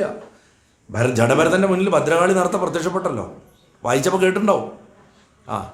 ഭദ്രകാളി വന്നു എന്നുള്ളതുകൊണ്ട് ജഡഭരതന് പ്രത്യേകിച്ച് റിയാക്ഷനൊന്നുമില്ല. നമുക്കാ റിയാക്ഷൻ. അതാണ് അവധൂത വൃത്തി. അപ്പോൾ എടുത്ത് കളഞ്ഞുകൊണ്ട് വില്ലുമംഗലം ചോദിക്കും പോയിട്ട്, ഭഗവാനെ വല്ല ആവശ്യമുണ്ടോ ഈ വൃത്തികെട്ട ജോലി ചെയ്യേണ്ടത്? ഭേദഭാവണ്ടേ? പ്രപഞ്ചത്തിൽ എന്തും അറച്ചാൽ, അറപ്പ് വന്നാൽ പിന്നെ അവിടെ ബ്രഹ്മഭാവമില്ല. അതുകൊണ്ടാണ് അഘോരി മാംസം, ചീഞ്ഞ മാംസം കൊടുത്താൽ പോലും അവൻ കഴിക്കും. ശവത്തിൻ്റെ മുകളിൽ ഇരുന്ന് ധ്യാനിക്കും, കിടന്നുറങ്ങും. എല്ലാം ശിവനാണെങ്കിൽ എന്തിനാ അറയ്ക്കുക? എല്ലാം ശിവനാണെങ്കിൽ എന്തിനെ അറയ്ക്കും? സകലതും ശിവൻ, ശിവമയം ശിവമയം എന്ന് പറയണതാണ്. വാസുദേവമയം ജഗത് എന്നല്ലേ നമ്മൾ പറയണത്. ശിവോദാത ശിവോഭോക്ത ശിവസർവമിതം ജഗത്ത് എന്ന് പറയും. ഇതൊക്കെ മൂല അർത്ഥത്തിന് മനസ്സിലാക്കണേ. കൈലാസത്തിലിരിക്കുന്ന ശിവൻ, വൈകുണ്ഠത്തിരിക്കുന്ന വിഷ്ണു എന്നും പറഞ്ഞിട്ട് ഭേദത്തിൽ ചിന്തിക്കരുത്. പറയുമ്പോൾ ഈ വാക്കുകൾ എടുക്കുമ്പോൾ പോലും ഭേദത്തിൽ ചിന്തിക്കരുത്. അപ്പോൾ ഭഗവാൻ ചിരിച്ചു അത്രേ വില്ലുമംഗലത്തിൻ്റെ ചോദ്യം കേട്ടിട്ട്. അങ്ങേക്ക് ഇപ്പോഴും ഈ വേറെ എന്നുള്ള ചിന്ത പോയിട്ടില്ല അല്ലേ എന്ന് ചോദിച്ചു. അല്ല ഇപ്പം എന്താ പറഞ്ഞു വരണം എന്ന് ചോദിച്ചു. അപ്പോൾ അല്ല, അങ്ങ് വിചാരിച്ചു കഴിഞ്ഞാൽ ഈ അസുഖം മാറ്റി ഇയാളുടെ ശരീരത്തിൻ്റെ സൗഖ്യമാക്കി കൊടുത്തൂടെ? എന്നിട്ട് വേണം വേറെ കുറേ ജന്മം ജനിക്കാൻ. അയാൾ പാവം, ഇതിപ്പോൾ ഇതോടെ തീരും, അത് തീർന്നു പോട്ടേച്ചിട്ടാണെന്ന്. ഭഗവാൻ ചെയ്തു കൊടുക്കണ ശുശ്രൂഷ നോക്കൂ. പുഴുവിനെ എടുത്ത് കളയുക, വ്രണത്തിലുള്ള പുഴുവിനെ എടുത്ത് കളയുക. അന്നത്ര വില്ലുമംഗലത്തിന് മനസ്സിലായത്. ഇതേ പ്രശ്നം വില്ലുമംഗലത്തിൽ പിൽക്കാലത്തും ഉണ്ടായിരുന്നു. വില്ലുമംഗലത്തിൻ്റെ ഒരു വയറുവേദന വന്ന കഥയുണ്ട്. ഭഗവാൻ മാറ്റിക്കൊടുത്തില്ല. എന്നും സഹായിക്കാൻ വരുമ്പോൾ, പൂജയ്ക്ക് സഹായിക്കാൻ വരുമ്പോൾ പറയും, എനിക്ക് വയറുവേദനയോടോ പറയും. കേട്ട ഭാവം കാണിക്കില്ല. അച്ഛാ ഇത് ഇവിടെ തന്നെയല്ലേ വെക്കേണ്ടത്, ഇത് ഇങ്ങനെ വെച്ചാൽ പോരെ എന്നൊക്കെ ചോദിച്ചിട്ട് സംസാരം മാറ്റും മൂപ്പര്. അവസാനം നമ്മുടെ ഇവിടെ നമ്മുടെ യോഗി ഉണ്ടല്ലോ, കോക്കുന്നത്ത് ശിവാങ്ങൾ, അദ്ദേഹത്തിനെ കണ്ടപ്പോൾ പറഞ്ഞു ഭയങ്കര വയറുവേദനയാണ്, ഒരു രക്ഷയില്ല. ഞാനൊരു ഭസ്മം തരാം എന്ന് പറഞ്ഞിട്ട് ഭസ്മം കൊടുത്തു. അത് കഴിച്ചു, മാറി. ഉടനെ വീട്ടിലേക്ക് വന്നു. എന്നിട്ട് പറഞ്ഞു, നീയൊക്കെ ഉണ്ടായിട്ട് എന്താ കാര്യം, ഇവിടെ ശിവൻ്റെ ആൾ വേണ്ടി വന്നു എൻ്റെ വയറുവേദന മാറ്റാൻ എന്ന് പറഞ്ഞിട്ട് കുറേ ചീത്ത. മാറിയോ, നന്നായി എന്ന് പറഞ്ഞത്രേ. ഞാൻ വിചാരിച്ചു ഇനിയൊരു 3 ജന്മം ജനിക്കണ്ടല്ലോ അത് അനുഭവിക്കാൻ, ഇതോടെ തീർന്നോട്ടെ വിചാരിച്ചു പറഞ്ഞിട്ട് പോയി. അപ്പോഴെൻ്റെ ഭഗവാനെ പറഞ്ഞത് എൻ്റെ കൈവച്ച് പോയിന്ന്. അതും ആ പ്രാരബ്ധം അനുഭവിക്കാൻ പിന്നെയും 3 ജന്മം ജനിച്ചു എന്നാണ്. കാളയായും പാമ്പായിട്ടും അവസാനം തുളസിച്ചെടിയായിട്ടും. അത് കഥയുണ്ട്. തലക്കുളത്തൂർ ഭട്ടതിരിയൊക്കെ ആയിട്ട് വരുന്ന ഒരു കഥയുണ്ട്. അങ്ങനെയാണ് അവസാനം വില്ലുമംഗലത്തിന് മോക്ഷം വരണത്. എന്തായാലും ഋഷഭൻ്റെ മുക്തി പറയാം. അദ്ദേഹം അവധൂതനായിട്ട് ആൾക്കാരുടെ അവഹേളനാണെങ്കിലും അല്ലെങ്കിൽ ആദരവാണെങ്കിലും ഒക്കെ ഒരേമാതിരി കണ്ട് കാര്യകാരണ രൂപമായിട്ടുള്ള ഈ പൂർണ്ണ ജഗത്തിനും സാക്ഷിരൂപിയായിട്ട് എന്തൊരു വസ്തുവാണോ ഇരിക്കുന്നത് ആ പരമാത്മസ്വരൂപത്തിൽ സ്ഥിരമായിട്ടിരുന്നിട്ട്, സ്ഥിതിയുടെ ദേവൻ വിഷ്ണു എന്ന് പറയും അല്ലേ? നമ്മളൊക്കെ വിചാരിക്കണം ഇതൊക്കെ നിലനിർത്തി തരണമാണ് പണി. ആത്മാവിൽ സ്ഥിതിയായിട്ടിരിക്കാൻ എവൻ സഹായിക്കുന്നുവോ അവൻ വിഷ്ണു. അതാണ് വിഷ്ണു. നമ്മൾ ആ അർത്ഥാരും ചിന്തിക്കാറില്ല. ആത്മാവിൽ സ്ഥിരമായിട്ടിരിക്കാൻ സഹായിക്കണവൻ വിഷ്ണു എന്നാണ്. അങ്ങനെ ജനങ്ങൾ അദ്ദേഹത്തിൻ്റെ ആ യോഗ സാധനയിൽ വിഘ്നം ഉണ്ടാക്കാൻ തുടങ്ങി. കല്ല് വലിച്ചെറിയും, ഭക്ഷണം ചിലപ്പോൾ പോയി ചോദിച്ച് കൈ നീട്ടിക്കഴിഞ്ഞാൽ കൊടുക്കാതിരിക്കും, ചെകിടത്തടിക്കും. ഒക്കെ ചക്രവർത്തിയായിരുന്നു, ഭഗവാനാണ്, ആൾക്കാർക്ക് അറിയില്ല. അതുകൊണ്ട് അദ്ദേഹം അജഗരവൃത്തി സ്വീകരിച്ചു. എന്താ അജഗരം? മലമ്പാമ്പ്. അതിങ്ങനെ കിടക്കും, വല്ലതും അതിൻ്റെ വഴിക്ക് വന്നാൽ കഴിക്കും. ഇനി ഒന്നും കിട്ടിയില്ലെങ്കിൽ അടുത്ത ഭക്ഷണം എന്നാ പറഞ്ഞാൽ അതുവരെ കിടക്കും. അങ്ങനെ അജഗരവൃത്തി സ്വീകരിച്ച് കിടക്കണ സ്ഥലത്ത് കിടന്ന് ഇരിക്കണ സ്ഥലത്ത് തന്നെ വിസർജനാദികളൊക്കെ അനുഷ്ഠിച്ച് നമുക്കൊന്നും സങ്കല്പിക്കാൻ പറ്റില്ല. പല അത്ഭുത സിദ്ധികളും അദ്ദേഹത്തിന് അക്കാലത്ത് ഉണ്ടായിരുന്നു. പക്ഷെ അതിലൊന്നും അദ്ദേഹം ഒരു ചിന്തയും കൊടുത്തില്ല, സിദ്ധികൾക്കൊന്നും ഒരു പ്രാധാന്യവും കൊടുത്തില്ല. ഇങ്ങനെ മനുഷ്യർക്ക് സംസാര ജീവിതത്തിന് മോഹമുളവാക്കണ എന്തൊക്കെയുണ്ടോ. പണ്ട് മുത്തച്ഛൻ്റെ കഥ പറയുമ്പോൾ, അതായത് ഋഷഭൻ്റെ അച്ഛൻ നാഭിയുടെ അച്ഛൻ അഗ്നിധരൻ്റെ കഥ പറയുമ്പോൾ ഞാൻ പറഞ്ഞിരുന്നു, പൂർവ്വചിത്തി എന്ന് പറഞ്ഞ അപ്സരസിനെ കൊടുത്തു ബ്രഹ്മാവ്. ഈ പൂർവ്വചിത്തി ശരിക്കും പൂർവ്വജന്മ സംസ്കാരങ്ങളുടെ പ്രതീകമാണ്. ഇത് മുഴുവൻ തലമുറകളിൽ കൂടെ വരികയാണ്. അതിനെ മുഴുവൻ നശിപ്പിക്കുകയാണ് ഋഷഭൻ ചെയ്യണത്. ഇവിടെ നമ്മൾ പറയില്ലേ വാട്ട് വി ഇൻഹെറിറ്റഡ്, പരമ്പരയായിട്ട് നമ്മളിൽ ചില ദുസ്വഭാവങ്ങളും സൽസ്വഭാവങ്ങളും ഉണ്ടാവും. അതോ എന്താണെന്ന് നോക്കണ്ട, സത്താണോ അസത്താണോ നോക്കാതെ ബ്രഹ്മത്തിൽ ലയിപ്പിക്കുകയാണ് ചെയ്യണത് ഋഷഭൻ. അത് മുഴുവൻ കൊടുത്തുകൊണ്ടിരിക്കുകയാണ്. അതുകൊണ്ട് യോഗികൾക്ക് യോഗസിദ്ധികളിൽ വ്യാമോഹം പാടില്ല എന്ന് കൂടെ കാണിച്ചു കൊടുക്കണം. കാരണം മായ ആരെ വേണമെങ്കിലും പിടികൂടും. മഹാദേവനെ മോഹിപ്പിച്ചില്ലേന്ന്, അതാണ് ചോദ്യം.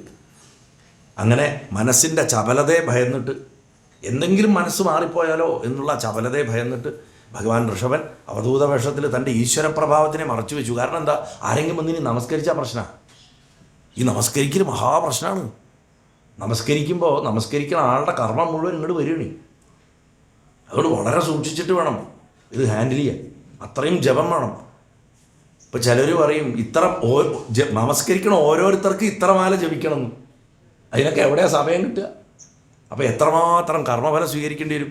അവധൂതർ അഘോരികളൊന്നും ഒരു സ്ഥലത്ത് 2 രാത്രി കൂടെ നിൽക്കില്ല. കാരണം അവർ നിന്ന് കഴിഞ്ഞാൽ അവരുടെ പ്രഭാവം ജനം അറിയും, വന്ന് നമസ്കരിക്കും. നമസ്കരിച്ചു കഴിഞ്ഞാൽ ആദ്യം ഉണ്ടാവുന്ന കുഴപ്പം കർമ്മം വരണേക്കാട്ടിൽ കൂടുതൽ ഞാനൊരു സംഭവമാണല്ലേ എന്ന് അറിയാതെ പോലും തോന്നിപ്പോവും.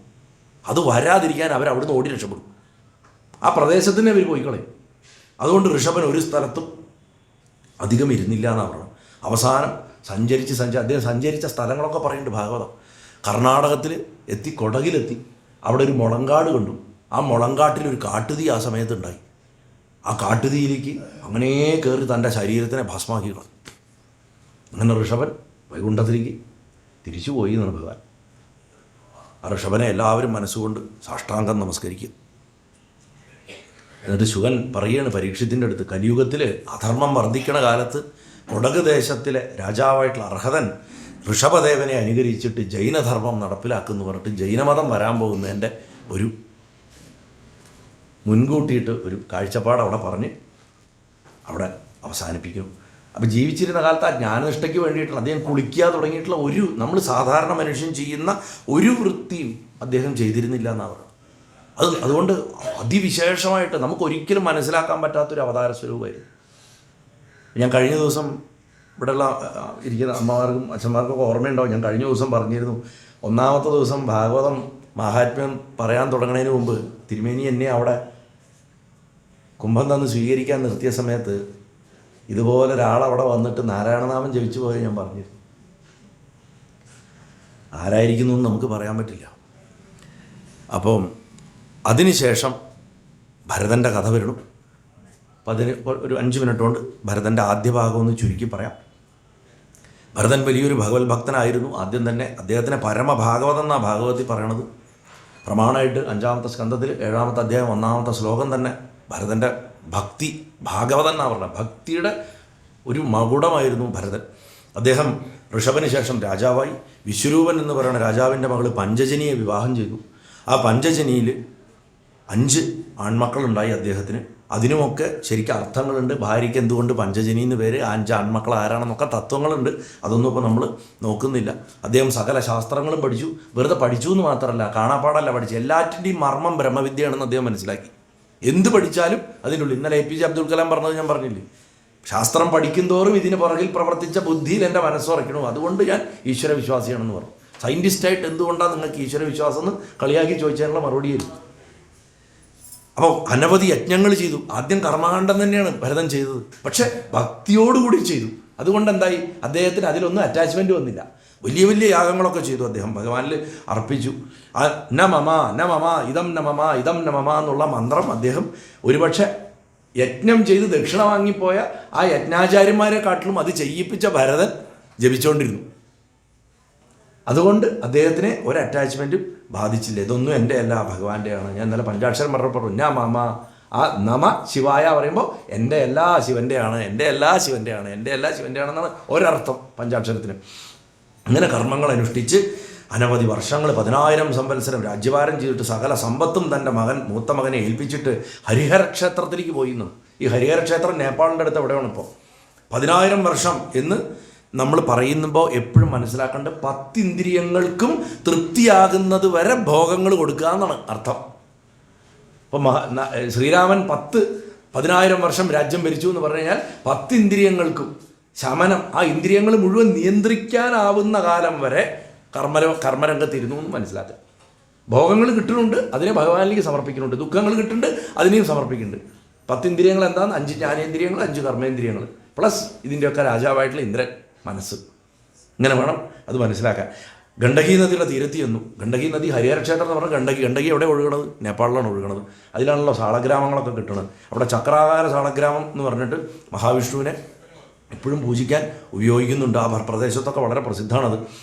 അതുകൊണ്ട് ആ സ്ഥിതി നൽകണ തത്വമാകണ വിഷ്ണുവിനെ ഉപാസിക്കാനാണ് അത്ര ഈ ഹരിഹര ക്ഷേത്രത്തിൽ ചെന്നത്. ഹരിഹര ക്ഷേത്രത്തിൽ പുലഹ മഹർഷിയുടെ പേരിലുള്ള ആശ്രമമുണ്ട്. ആ ആശ്രമത്തിൽ ഏകാന്തനായിട്ടിരുന്നിട്ട് പഴങ്ങളും വേരുകളും മാത്രം ഭക്ഷിച്ചിട്ട് ഭഗവാനെ ഭജിച്ചതുകൊണ്ട് ഭരതൻ്റെ അന്ധകരണം സകല വിഷയവാസനകളിൽ നിന്നും മുക്തായി. പ്രേമഭക്തിയുടെ ലക്ഷണങ്ങളൊക്കെ അദ്ദേഹത്തിലുണ്ടായി. അദ്ദേഹം ദിവസവും രാവിലെ ഗായത്രി ജപിച്ചിരുന്നു. എന്തിനാ ഗായത്രി ജപിച്ചിരുന്നത് വെച്ചാൽ ജ്ഞാനം ഉണ്ടാവണമെങ്കിൽ ഗായത്രി ജപിക്കണം. അതിന് പുരുഷോത്തമനായിട്ടുള്ള ഭഗവാനെ സൂര്യനിൽ കണ്ടിട്ട് അദ്ദേഹം പ്രാർത്ഥിക്കുന്ന മന്ത്രമുണ്ട് ഭാഗവതത്തിൽ. അത് നിത്യം ജപിക്കണം, വളരെ നല്ലതാണ്. ഗായത്രി നിശ്ചയമായിട്ടും ചെല്ലണം. അതിന് ഉപദേശമൊന്നും ചിന്തിക്കേണ്ട. കുറഞ്ഞത് 21 പ്രാവശ്യം ചെല്ലുക. രാവിലെ ഇരുന്ന് ചെല്ലുക, കിഴക്കോട്ട് നോക്കിയിട്ട്, വൈകിട്ട് പടിഞ്ഞാട്ട് നോക്കി നിന്ന് ചെല്ലുക. ഉപദേശമായിട്ട് കിട്ടിയ മഹാഭാഗ്യം. അത് ബ്രാഹ്മണർക്ക് ജന്മനാ കിട്ടുന്നുണ്ട്. അത് ഉപയോഗിക്കാണ്ട് നടക്കണം. ഇപ്പം എൻ്റെ ഗ്രാമത്തിലെ കുട്ടികളോടൊക്കെ പറയും, നിങ്ങൾക്കൊക്കെ പരമഭാഗ്യവാന്മാർ, ഇതിന് ജപിക്കാൻ കിട്ടിയിട്ട് നിങ്ങൾ ജപിക്കാണ്ടിരിക്കണ്ടല്ലോ. എന്നെപ്പോലുള്ളവരെയൊക്കെ നോക്കൂ, എനിക്കൊന്നും ഭാഗ്യമില്ല അങ്ങനെ ഉപദേശം കിട്ടാൻ. നിങ്ങൾ എന്നിട്ടാണ് ജപിക്കാത്തത്, എന്തുകൊണ്ടാണ് ജപിക്കാത്തത് ഞാൻ ചോദിക്കാറുണ്ട് കുട്ടികളുടെ അടുത്ത്. അപ്പം ഗായത്രി ആർക്കും ചെല്ലാം, പക്ഷെ ഉപദേശമായിട്ട് കിട്ടിയാൽ ഏറ്റവും നല്ലത് എന്ന്. അങ്ങനെ അത് മാത്രമല്ല, അദ്ദേഹം 3 മുഹൂർത്ത കാലം ജലത്തിൽ ഇറങ്ങി നിന്നിട്ട് ഓം ജപിക്കുമായിരുന്നു. 3 മുഹൂർത്തം പറഞ്ഞാൽ ഒരു മുഹൂർത്തം 48 മിനിറ്റാണ്. 144 മിനിറ്റ്, 2 മണിക്കൂർ 24 മിനിറ്റ് ഓംകാരം ജപിക്കും അദ്ദേഹം. ആ ജലത്തിൽ ജപിച്ചുകൊണ്ട് നിൽക്കുമ്പോഴാണ് ഒരു ദിവസം ഒരു സംഭവം ഉണ്ടാവുന്നത്. ഒരു മാൻ, ഗർഭിണിയായിട്ടുള്ളൊരു മാൻ, അദ്ദേഹം ജപിച്ചുകൊണ്ട് നിൽക്കണ നദിയുടെ കുറച്ച് മുകളിലായിട്ട് വെള്ളം കുടിക്കാൻ വന്നപ്പോൾ പെട്ടെന്ന് സിംഹത്തിൻ്റെ ഒരു ഗർജന ഉണ്ടായി. അത് കേട്ടപ്പോൾ പേടിച്ചിട്ട് അത് ആ വെപ്രാളത്തിൽ അങ്ങോട്ട് ഓടിയപ്പോൾ അതിൻ്റെ ഒരു ആയാസം കൊണ്ടും ആ ഭയം കൊണ്ടും അതിൻ്റെ വയറിന്ന്, ആ പൂർണ്ണ ഗർഭിണി ആയിരുന്നുകൊണ്ട് മാൻകുട്ടി അങ്ങനെ പുറത്തേക്ക് അങ്ങോട്ട് വീണു. ആ വീണ വീഴ്ചയിൽ അത് തെന്നി മണ്ണ് തട്ടി അങ്ങനെ ജലത്തിലേക്ക് വീണു. മാൻ പേടിച്ചിട്ട് ഓടി. അത് കുട്ടി പോയി എന്നുള്ള, അത് വെള്ളത്തിൽ പോയി എന്നുള്ള ദുഃഖം, ഭയം, ഈ വിവശത, ഇതെല്ലാം കൊണ്ട് അവിടെ ഉള്ളൊരു ഗുഹയുടെ അവിടെ മുന്നിൽ പോയിട്ട് അങ്ങനെ വീണ ചത്തും പോയി. ഈ മാൻകുട്ടി അങ്ങനെ ആ വെള്ളത്തിൽ ഒഴുകി ജപിച്ചുകൊണ്ട് ഓംകാരം ജപിച്ചുകൊണ്ട് വന്ന ഭരതൻ്റെ മേലെ വന്ന് തട്ടിയപ്പോൾ കണ്ണു തുറന്നു. നോക്കുമ്പോൾ ഒരു ചോരക്കുഞ്ഞ് പോലുള്ള ഒരു മാൻ. ദൃഷ്ടി കൊണ്ട് മനസ്സിലായി ഇങ്ങനെയൊക്കെ ഉണ്ടായിട്ടുണ്ട്. അതിനെ അങ്ങോട്ട് എടുത്തു. അതിനെ ആശ്രമത്തിൽ കൊണ്ടുപോയി അതിനെ വളർത്താൻ തുടങ്ങി. അതിൻ്റെ കളികൾ, അതിൻ്റെ ചിരി, ജപം കുറഞ്ഞു. ജപിച്ചുകൊണ്ടിരിക്കുമ്പോൾ പെട്ടെന്ന് ശ്രദ്ധ പോവും. മാൻ അവിടെ ഇല്ലേ, അതിന് വല്ലതും പറ്റിയോ നോക്കും, വീണ്ടും തിരിച്ചു വന്നിരിക്കും. ഇങ്ങനെ ശ്രദ്ധ പോയി ഉപാസന മുഴുവൻ നഷ്ടപ്പെട്ട് മാനിനെക്കുറിച്ച് മാത്രം ചിന്തിച്ചിരിക്കുമ്പോൾ ഒരു ദിവസം മരണം വന്ന സമയത്ത് മാനിനെ ആരാ ഇനി ഉണ്ടാവുക എന്ന് ആലോചിച്ച് മാനിനെക്കുറിച്ച് വിചാരിച്ചിട്ട് മരിച്ചു. മാനായിട്ട് ജനിച്ചു. അതേ പ്രദേശത്ത് തന്നെ, ഈ പുലഹാശ്രമത്തിൽ തന്നെ മാനായിട്ട് ജനിച്ചു. ഇത്രയും പറഞ്ഞിട്ട് ഞാനിപ്പോൾ നിർത്തുന്നു. ഇതിന് ശേഷം വരുന്ന ജഡഭരതൻ്റെ പാനിൻ്റെ ജീവിതവും ജഡഭരത ജീവിതവും രഘുഗുണനുമായിട്ടുള്ള സംവാദവും അടുത്ത സെഷനിൽ നമുക്ക് പറയാം. നാരായണാഖില ഗുരോ ഭഗവൻ നമസ്തേ. ഗുരുവായൂരപ്പ സർവേശ്വര നാരായണ സ്വാമിയേ ശരണമയ്യപ്പ.